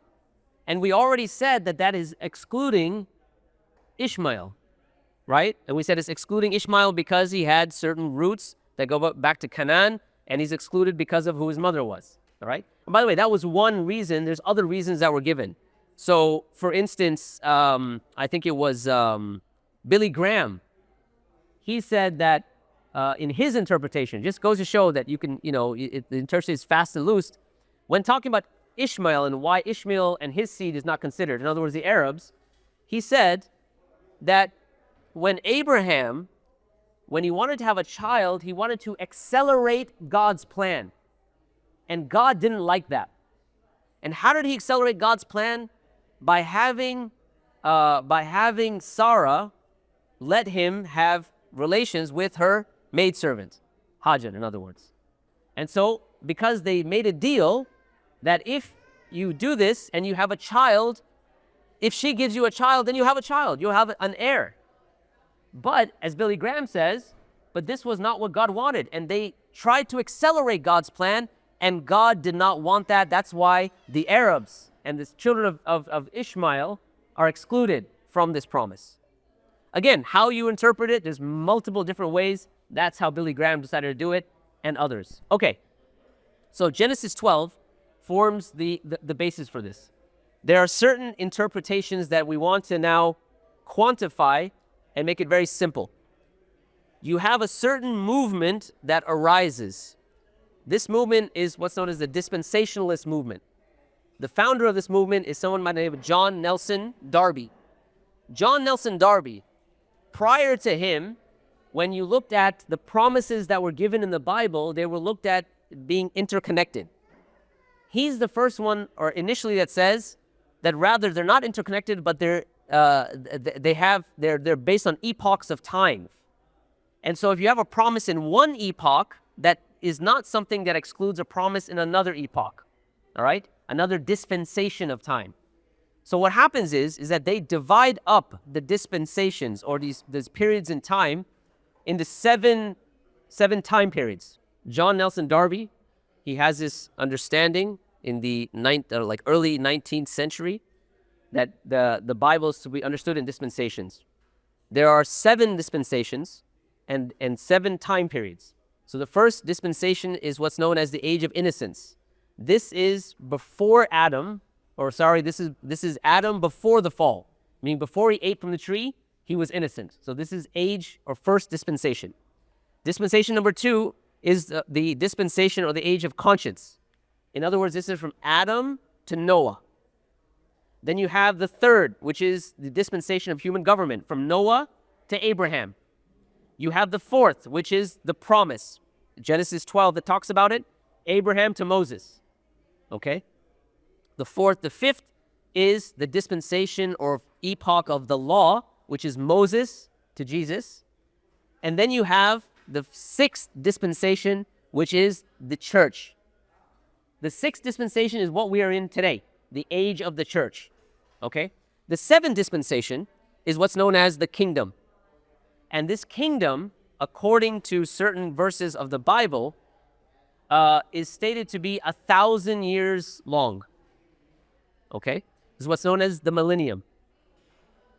Now, the process in which the return of Jesus happens, according to this understanding, is that you have these 7 epochs of time. We're in the church age right now. So in this church age, what's coming is 1,000 years of peace and prosperity, the kingdom of God. Now, how you interpret that 1,000 years is going to dictate how you understand whether the Jews have a physical restoration or a spiritual restoration. Now, let me qualify this very quickly. It has always been understood that the Jews should have a type of restoration. It was generally, by and large, understood that that would be a spiritual restoration. In other words, that they would come to Christ. And so therefore, early evangelicals talked about a spiritual restoration, meaning that evangelical efforts should be focused on Jews more than other people. Because it's only when they convert and they are restored spiritually, then the millennium will start. Is that clear? Okay? That's what we call spiritual restoration. But spiritual restoration morphs into a physical restoration. In other words, it's not that they should be spiritually restored, but physically restored. And we'll get into how that happens in just a second. But for right now, the 7 dispensations, 1,000 years, so we have the church age that we're living in now. What's coming up next is 1,000 years. That's known as the millennium. The interpretation of that could be that either you could be an amillennialist, meaning that is just metaphoric. Before the Protestant movement, that's generally, by and large, what it was understood as. They were amillennialists. So early church fathers did not take this as a literal 1,000 years. That's number 1. Number 2, this church age that's going to come was not something that was going to come on this earth, but rather it's a kingdom that would be established on heavens. But that now morphs into a kingdom on earth itself. So this 1,000 years of peace and prosperity and comfort is ushered in by the physical return of the Jews, okay, in the dispensationalist understanding, the one that becomes dominant, all right? So just to recap, 7 dispensations, we're in the 6th, the church age. After the church age is the millennium, or the age of grace is what it's called. This 1,000-year period, there's 2 broad interpretations, or 3. I mentioned one, which is amillennialism. It's not really 1,000 years. It's just metaphoric. A second one is what's known as premillennialism. In other words, that Jesus will be sent before this 1,000 years. And then you have post-millennialism. Jesus comes after this 1,000 years. In both pre- and post-millennialism, it is that the 1,000 years is real. Now, how and when you interpret this, by and large, early Protestants were post-millennialists. They believed that Jesus would come after this time of peace and prosperity. So what would happen is Christianity would spread, peace would come upon the earth, and then Jesus would come. Okay? Premillennialists, which is what is part of our modern Christian Zionist movement, is that Jesus would come and then he would usher in 1,000 years of peace and prosperity. So everyone clear on this so far? Okay, I need to add another wrinkle into this. That before these 1,000 years, there will be 7 years of tribulation. So now you have, does Jesus come before the tribulation, after the tribulation, or in the middle of the tribulation? And you have categorizations of pre-trib, mid-trib, post-trib. I know, it gets a bit, but the point is that for those who claim, so those have this backdrop in Christian Zionism, they basically say that the return of Jesus is pre-trib. 7 years of tribulation before the 1,000 years, Jesus will come before these tribulations, right? Now, why is that the case? Or rather, so let me rephrase that. Before these tribulations, there'll be something called the rapture. So I misspoke. Not that Jesus will come, that people will be taken up to the heavens. All of the practicing Christians, wherever they may be, right? In whatever state they may be, they'll be lifted up. This is what's known as a rapture. This is pre-trib theology, okay?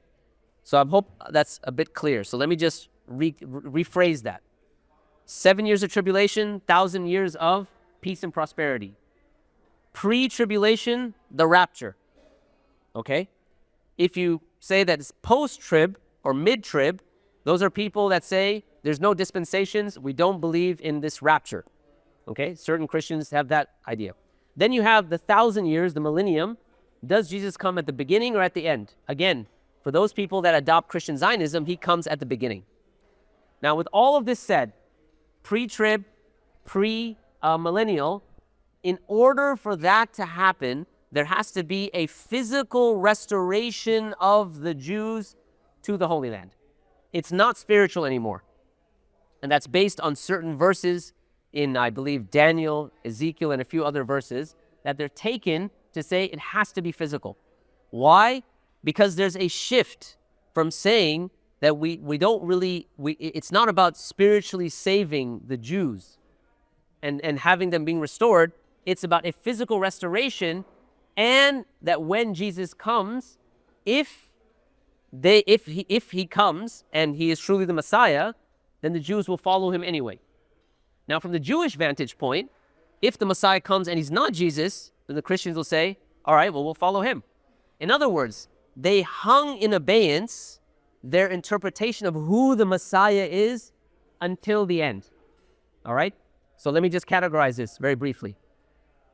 3 religions or 3 backdrops: Muslims, Christians, Jews. All of them believe in the coming of a Messiah at the end of times.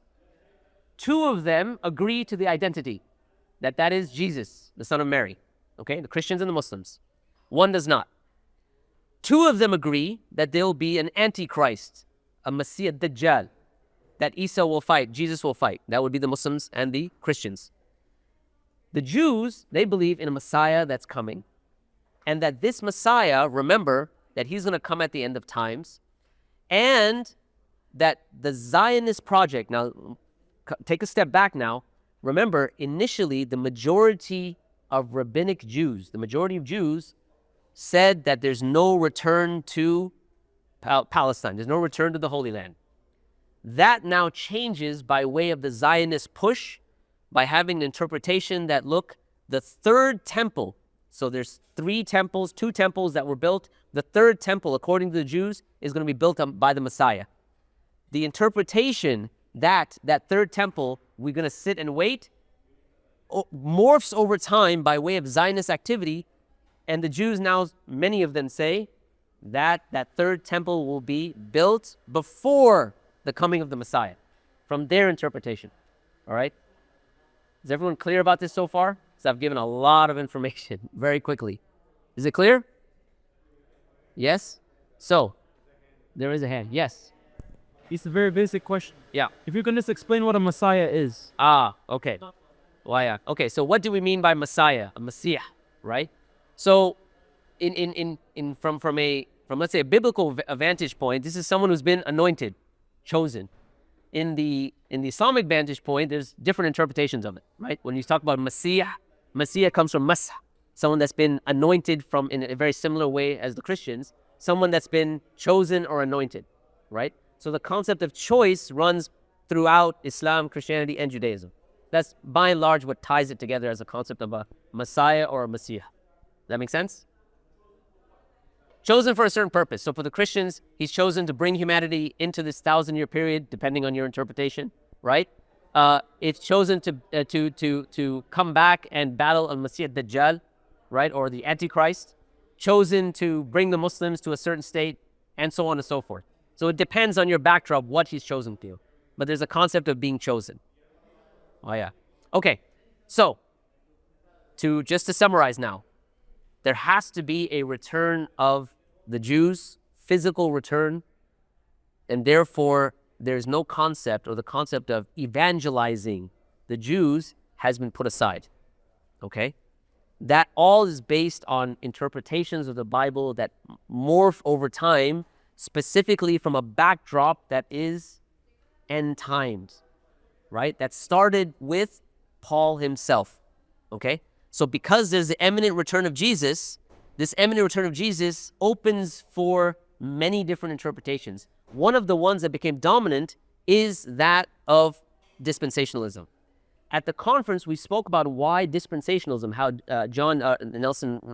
Nelson Darby, how Darby brings it, or how it gets implanted into the U.S., into the Americas, and how it gets spread by something known as the Scofield Bible. And we spoke about Scofield and, and his own background, how he was not of the best character. He was a drunkard. He had stolen money from people. He had a wife and child who he abandoned. All sorts of other things. Not the most best of character, but his Bible becomes the go-to, almost touchstone of what people were reading for a long time in the Americas. Okay, that gets bolstered by other publications. So I brought one of them, and that's this one. It's called The Late Great Planet Earth by Hal Lindsey. This is one of the best-selling books in American history, right? There's no exaggeration. It's a New York Times bestseller for a number of years, and for your information, the New York Times does not count Christian bookstores. So you can imagine that if it's a bestseller on New York Times and it doesn't count Christian bookstores, how much it would have sold. But this really shaped this apocalyptic understanding of the imminent return of Jesus and the restoration of the Jews to what they would call historical Israel, whatever it may be. Okay, so let me stop here for some questions, because I know I gave a lot of information. There may be some clarification that's needed. Does everyone kind of understand overall? Yes, go ahead. Yeah, that might require another lecture for the question I'm going to ask. Oh, dear. Just how did the evangelicals convince the Jews of abandoning their interpretation of not having to come back to a single place if it was from a religious standpoint? Sure. So one of the things is that circumstance is favored them. Because if you remember, what eventually happens is you have Nazi Germany. You have the persecution of Jews in Russia.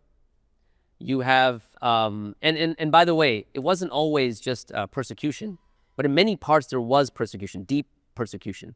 And so when you're being persecuted, you can be kind of moved in a certain direction and say, look, our identity is no longer one of a Talmudic religious identity, but one that is more based on the concept of a nation and our lineage.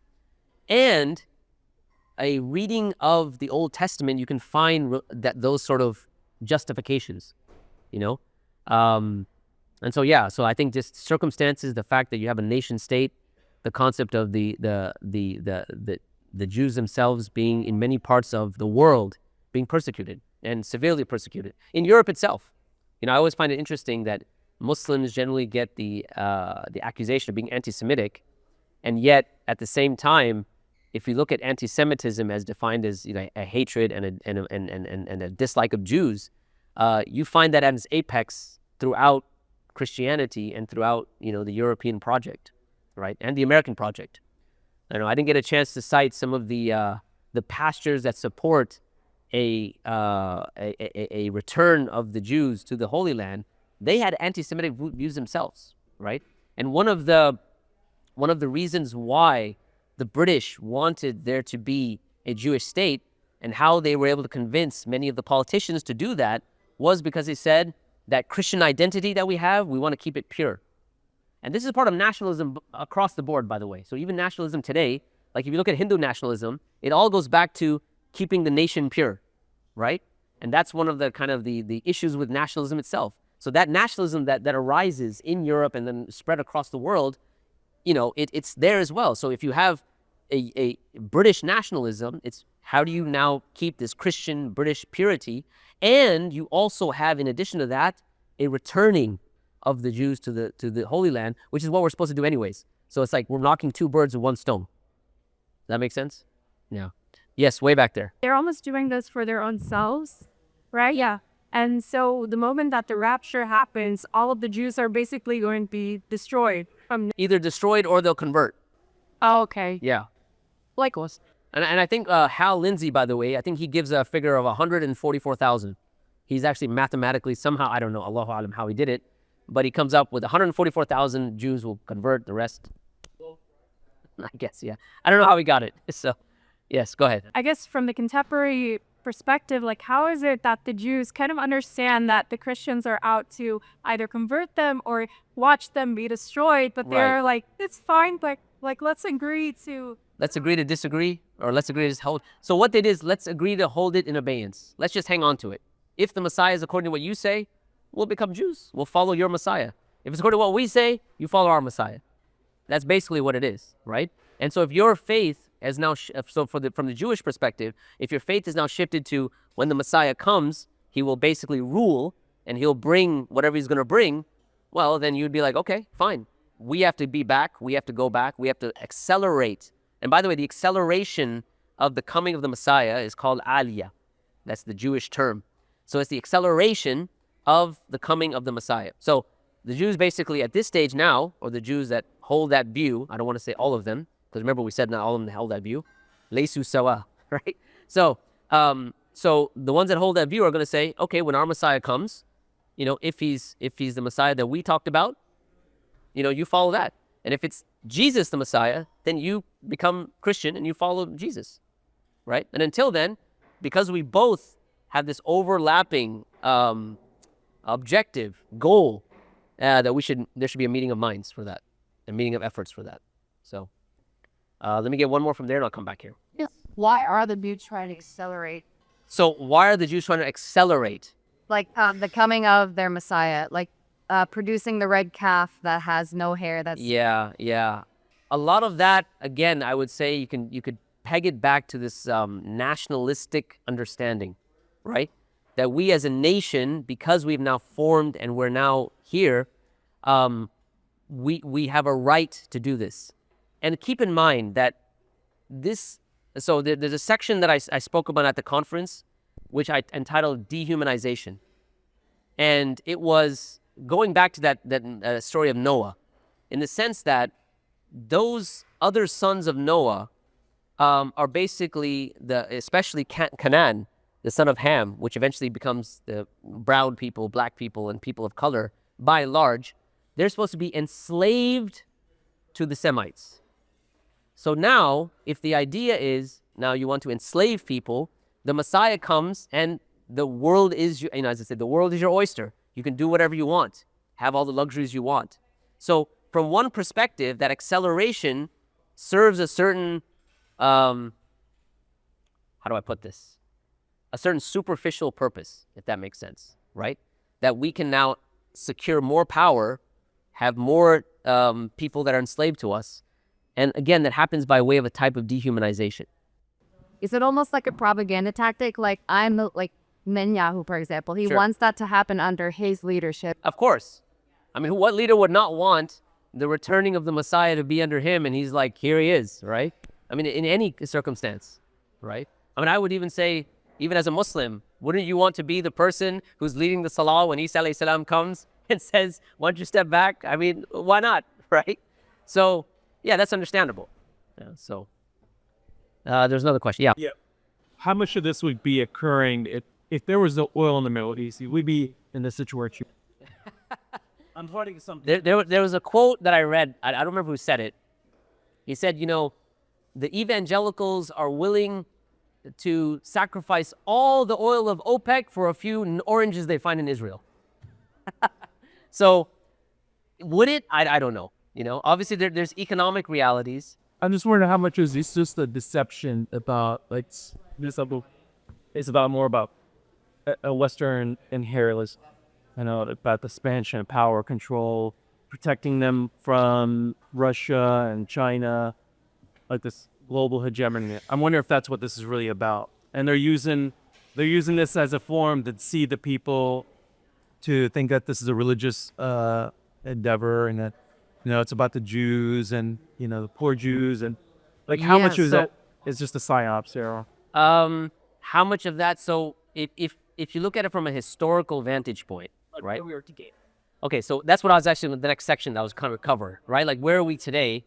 Because there's certain economic realities of the American project that most Americans don't want to come to terms with, right? That has to do with what we call declinism, the decline of an empire. And there's a whole course we do called Culture Wars, where we talk about that, kind of the pros and cons, and who are the people that support the idea of a decline of the American empire, and who's against it. Economically, from that vantage point, it's very difficult, especially when you see China as a rising power, specifically economically, to not recognize that there is a decline that's happening in the American project, okay? And other ideas and other concepts from historical analysis. But I think once you look at the economics, you'll find that it's clearly indicative of that. And even some of, I don't know if I should open this gate, but even some of Trump's policies, I think it was Dr. Richard Wolff who said, he's kind of seeing the writing on the wall, and there's a concept in football called the Hail Mary, right? You guys familiar with that? Right? So he's saying that he's basically throwing, it's on this way down, and you've got someone in the end zone, and it's just like, let's try it, right? So tariffs, boom, he's just going to do it, right? It's a desperate attempt. Now, obviously, there's a lot more economic nuance and analysis that's outside the scope of what we're talking about. But in other words, where we are today, it's an interesting question when you juxtapose that with where is the American empire today, right? And the various opinions in that domain. And I'll touch upon that just at the end here and give us some food for thought, inshallah. Any other questions? Yes, very quick. Was even Canaan alive when Noah made his curse at that time? The children of Ham? Yes. I don't know. Okay. I'm not sure. When I looked it up, Canaan wasn't even in the picture. Like Ham, Right. I don't know if he was even married. That would be another aspect that you would say. Yeah. Just like, why would a prophet do that at the end? Again, it's how we understand prophets. There was there's a very famous daya. Where's Abdullah? No. Yusha Evans. So, he said something interesting. He said, the Bible led me to Islam. And he says, when I read the story of Noah and I saw that he was drunk in a tent, passed out, he said, I had a lot of relatives that were alcoholics. And I thought, this is the person that's supposed to lead humanity, be the leader of his people, because it just didn't reconcile, right? Sorry? He said, no wonder no one was following him. Right, yeah, no wonder no one was following him, right? So, those are elements that, it's we don't ascribe that to prophets at all, so anyways. Any other, I'll take one more. Yeah. You said that Zionism is a political movement and not associated with Judaism? Yeah. So what do you think the Muslims' response should be to this political war, I would say? So that is an entire talk in and of itself. Like the appropriate response, how we move forward. The appropriate political response. Again, that would be a whole talk, because what overlaps here is, where's the American empire? How are we looking at it economically? What sort of, agency does the Muslim community in the US have? And what sort of agency does the Muslim community across the world have, right? And all of those things would have to be analyzed. My own personal, and this is just me, for me, I think that one of the ways in which we deal with the situation, and at the same time we kind of save the American empire, I know this might sound a bit strange, is by way of inviting people to Islam. Because at the end of the day, it's that sort of divine help that people are looking for, those deeper existential questions. Why am I here? Where am I going? What happens when I die? That warrants that divine help from an Islamic vantage point. If that makes sense. You were talking about Luther. Martin Luther. Yeah. Okay, so his response to the Turks was that they were a divine punishment for the weakened state of Christianity. Yeah. Do you think maybe there's some overlapping parallels with the weakened state of the Ummah? And maybe of that we course. should have more of a defensive stand. Well, what do you mean by standard? defensive? Like, going to war, maybe. Yeah, so like I said, as far as the response of Muslims in America is what I'm talking about, right? So we're not supposed to go to war or fight or things like that. We have to use other tools that are at our means, right? That are at our disposal. And one of the main tools and one of the main jobs that we should be doing anyway, irregardless of Zionism and the situation in Gaza and so on and so forth, is inviting people to Islam at the end of the day, right? Because we want, if we're true to our faith, the goodness and those deeper existential answers that we have, we want to have our neighbors have that, right? So, I gave the example in one of my classes. I said, imagine if you black out right now, you black out, and all of a sudden you wake up and you're in a plane. You're sitting in first class, right? So just, have the thought experiment with me. You're sitting in first class, everything's comfortable, the scene outside is great, the temperature is perfect, they bring you food, the food is your favorite, it's the best you've ever had. Now you were sitting here, and all of a sudden you blacked out, right? And now you're on a plane. So the question is, would you be happy? Now you might say, well, yeah, I'm in a really comfortable chair. It's first class. The temperature's perfect. The food it's like the best food I've ever had. There's like a beautiful orange hue outside. So everything seems really great. But underlying all of that would be some sort of bugging questions, right? Like, wait a minute, I was sitting in Qamariya and I blacked out. One question would be, how did I get on this plane, right? Another question might be like, where's the plane going? And another question might be, why am I on this plane, right? If you think about life as a metaphoric plane, we come to a certain state where those questions become important to us. Like, okay, I'm a conscious being. Why am I here? Where is this metaphoric plane of life going? And what happens at the end? Who's the pilot, right? All of those questions, existential questions, Muslims have the answer to that, right? We're here because God created us. Our purpose is to worship God. And where we're going is when we die, we'll be judged, okay? Clear answers. The majority of people have existential discomfort, right? And so that existential discomfort, what does it say about Muslims who don't want to share that comfort with others, right? So that's kind of, I would say, from my perspective, it should be dawah-centric, because at the end of the day, and you'll find, and by the way, it should be dawah-centric not only from our vantage point, because we are people who at our core and should be our hallmark is mercy and compassion for others. But even besides that, how many people have seen what's going on in Gaza, and because of that, they came to Islam? Because they saw that those people there, having nothing, having not even food to eat, losing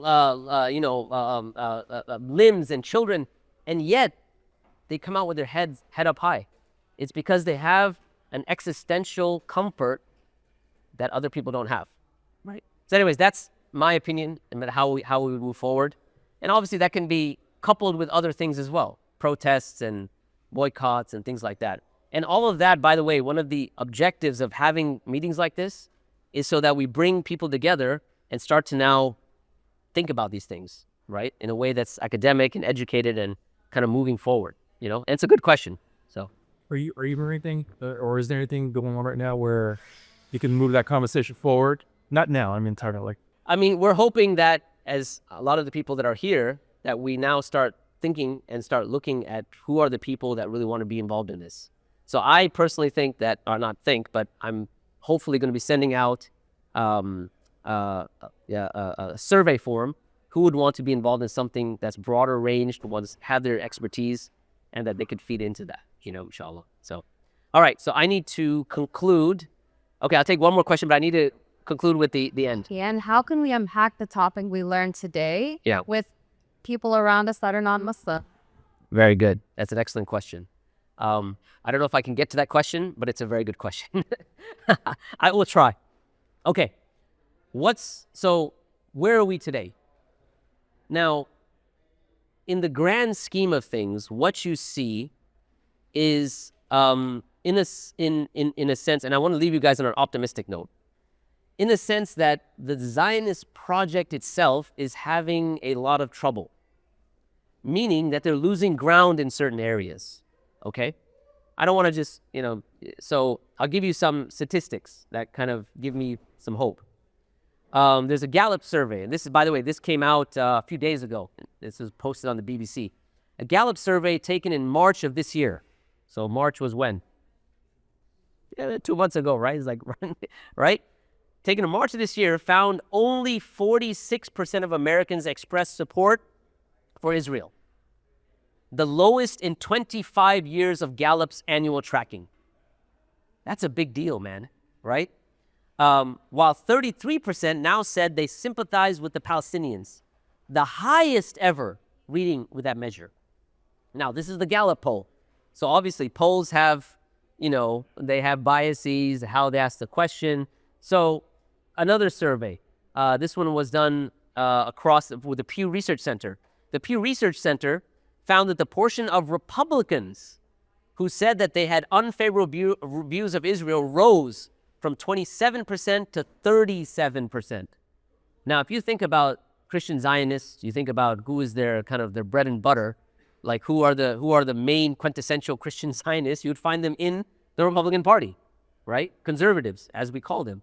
And if the support now moves from 27, or sorry, the unfavorable view of Israel moves from 25% to 30. Oh, I say that right? 27% to 37%. That's a major boost. And this is something even in media that we're seeing, right? There are certain conservative, what you might call pundits, that are very well known that are clearly calling a spade for a spade and saying, look, this is a straight up genocide that's going on out there, right? And to say otherwise, in many of these people are saying it's anti-Christian, right? If we truly hold to what Jesus is saying, then you can't really support the annihilation and decimation of an entire populace, right? And the ethnic cleansing of an entire populace.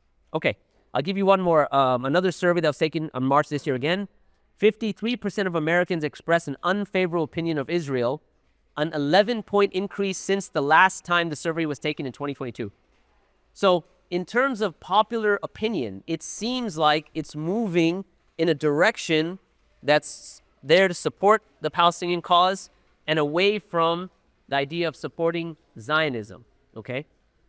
My own kind of analysis, and I'll go through it briefly, but I've spoken it on other platforms, was that when you compare the protests that happened during the Vietnam War and you compare the protests that happened, let's say, last year on college campuses, obviously there's the Trump is kind of locking down certain college campuses, you're not seeing the same. But when you compare those things, there are a lot of interesting similarities.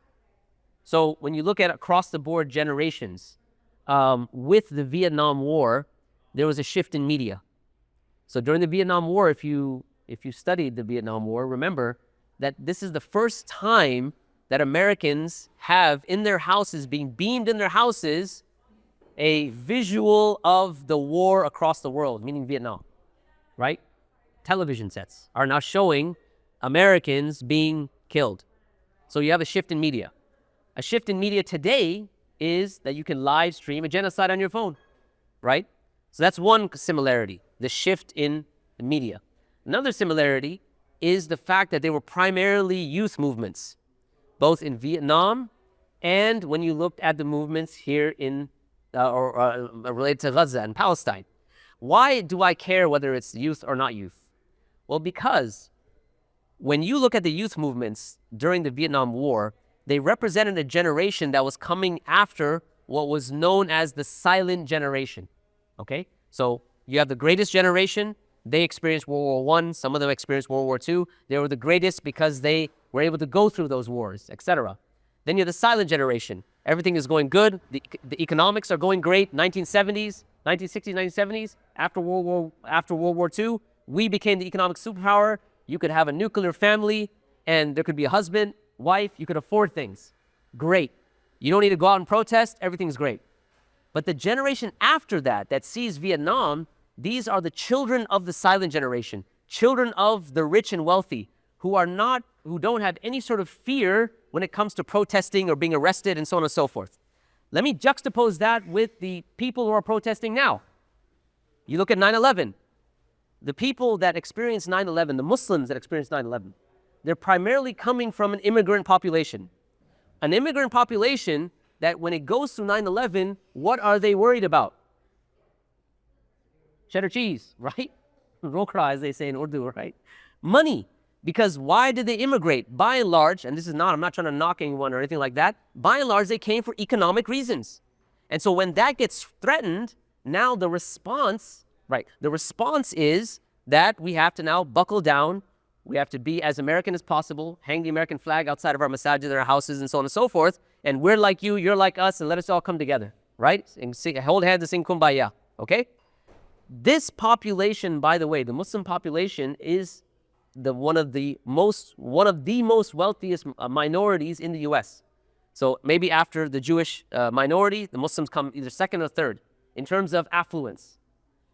After that generation, many of us lived through 9/11, you have young people.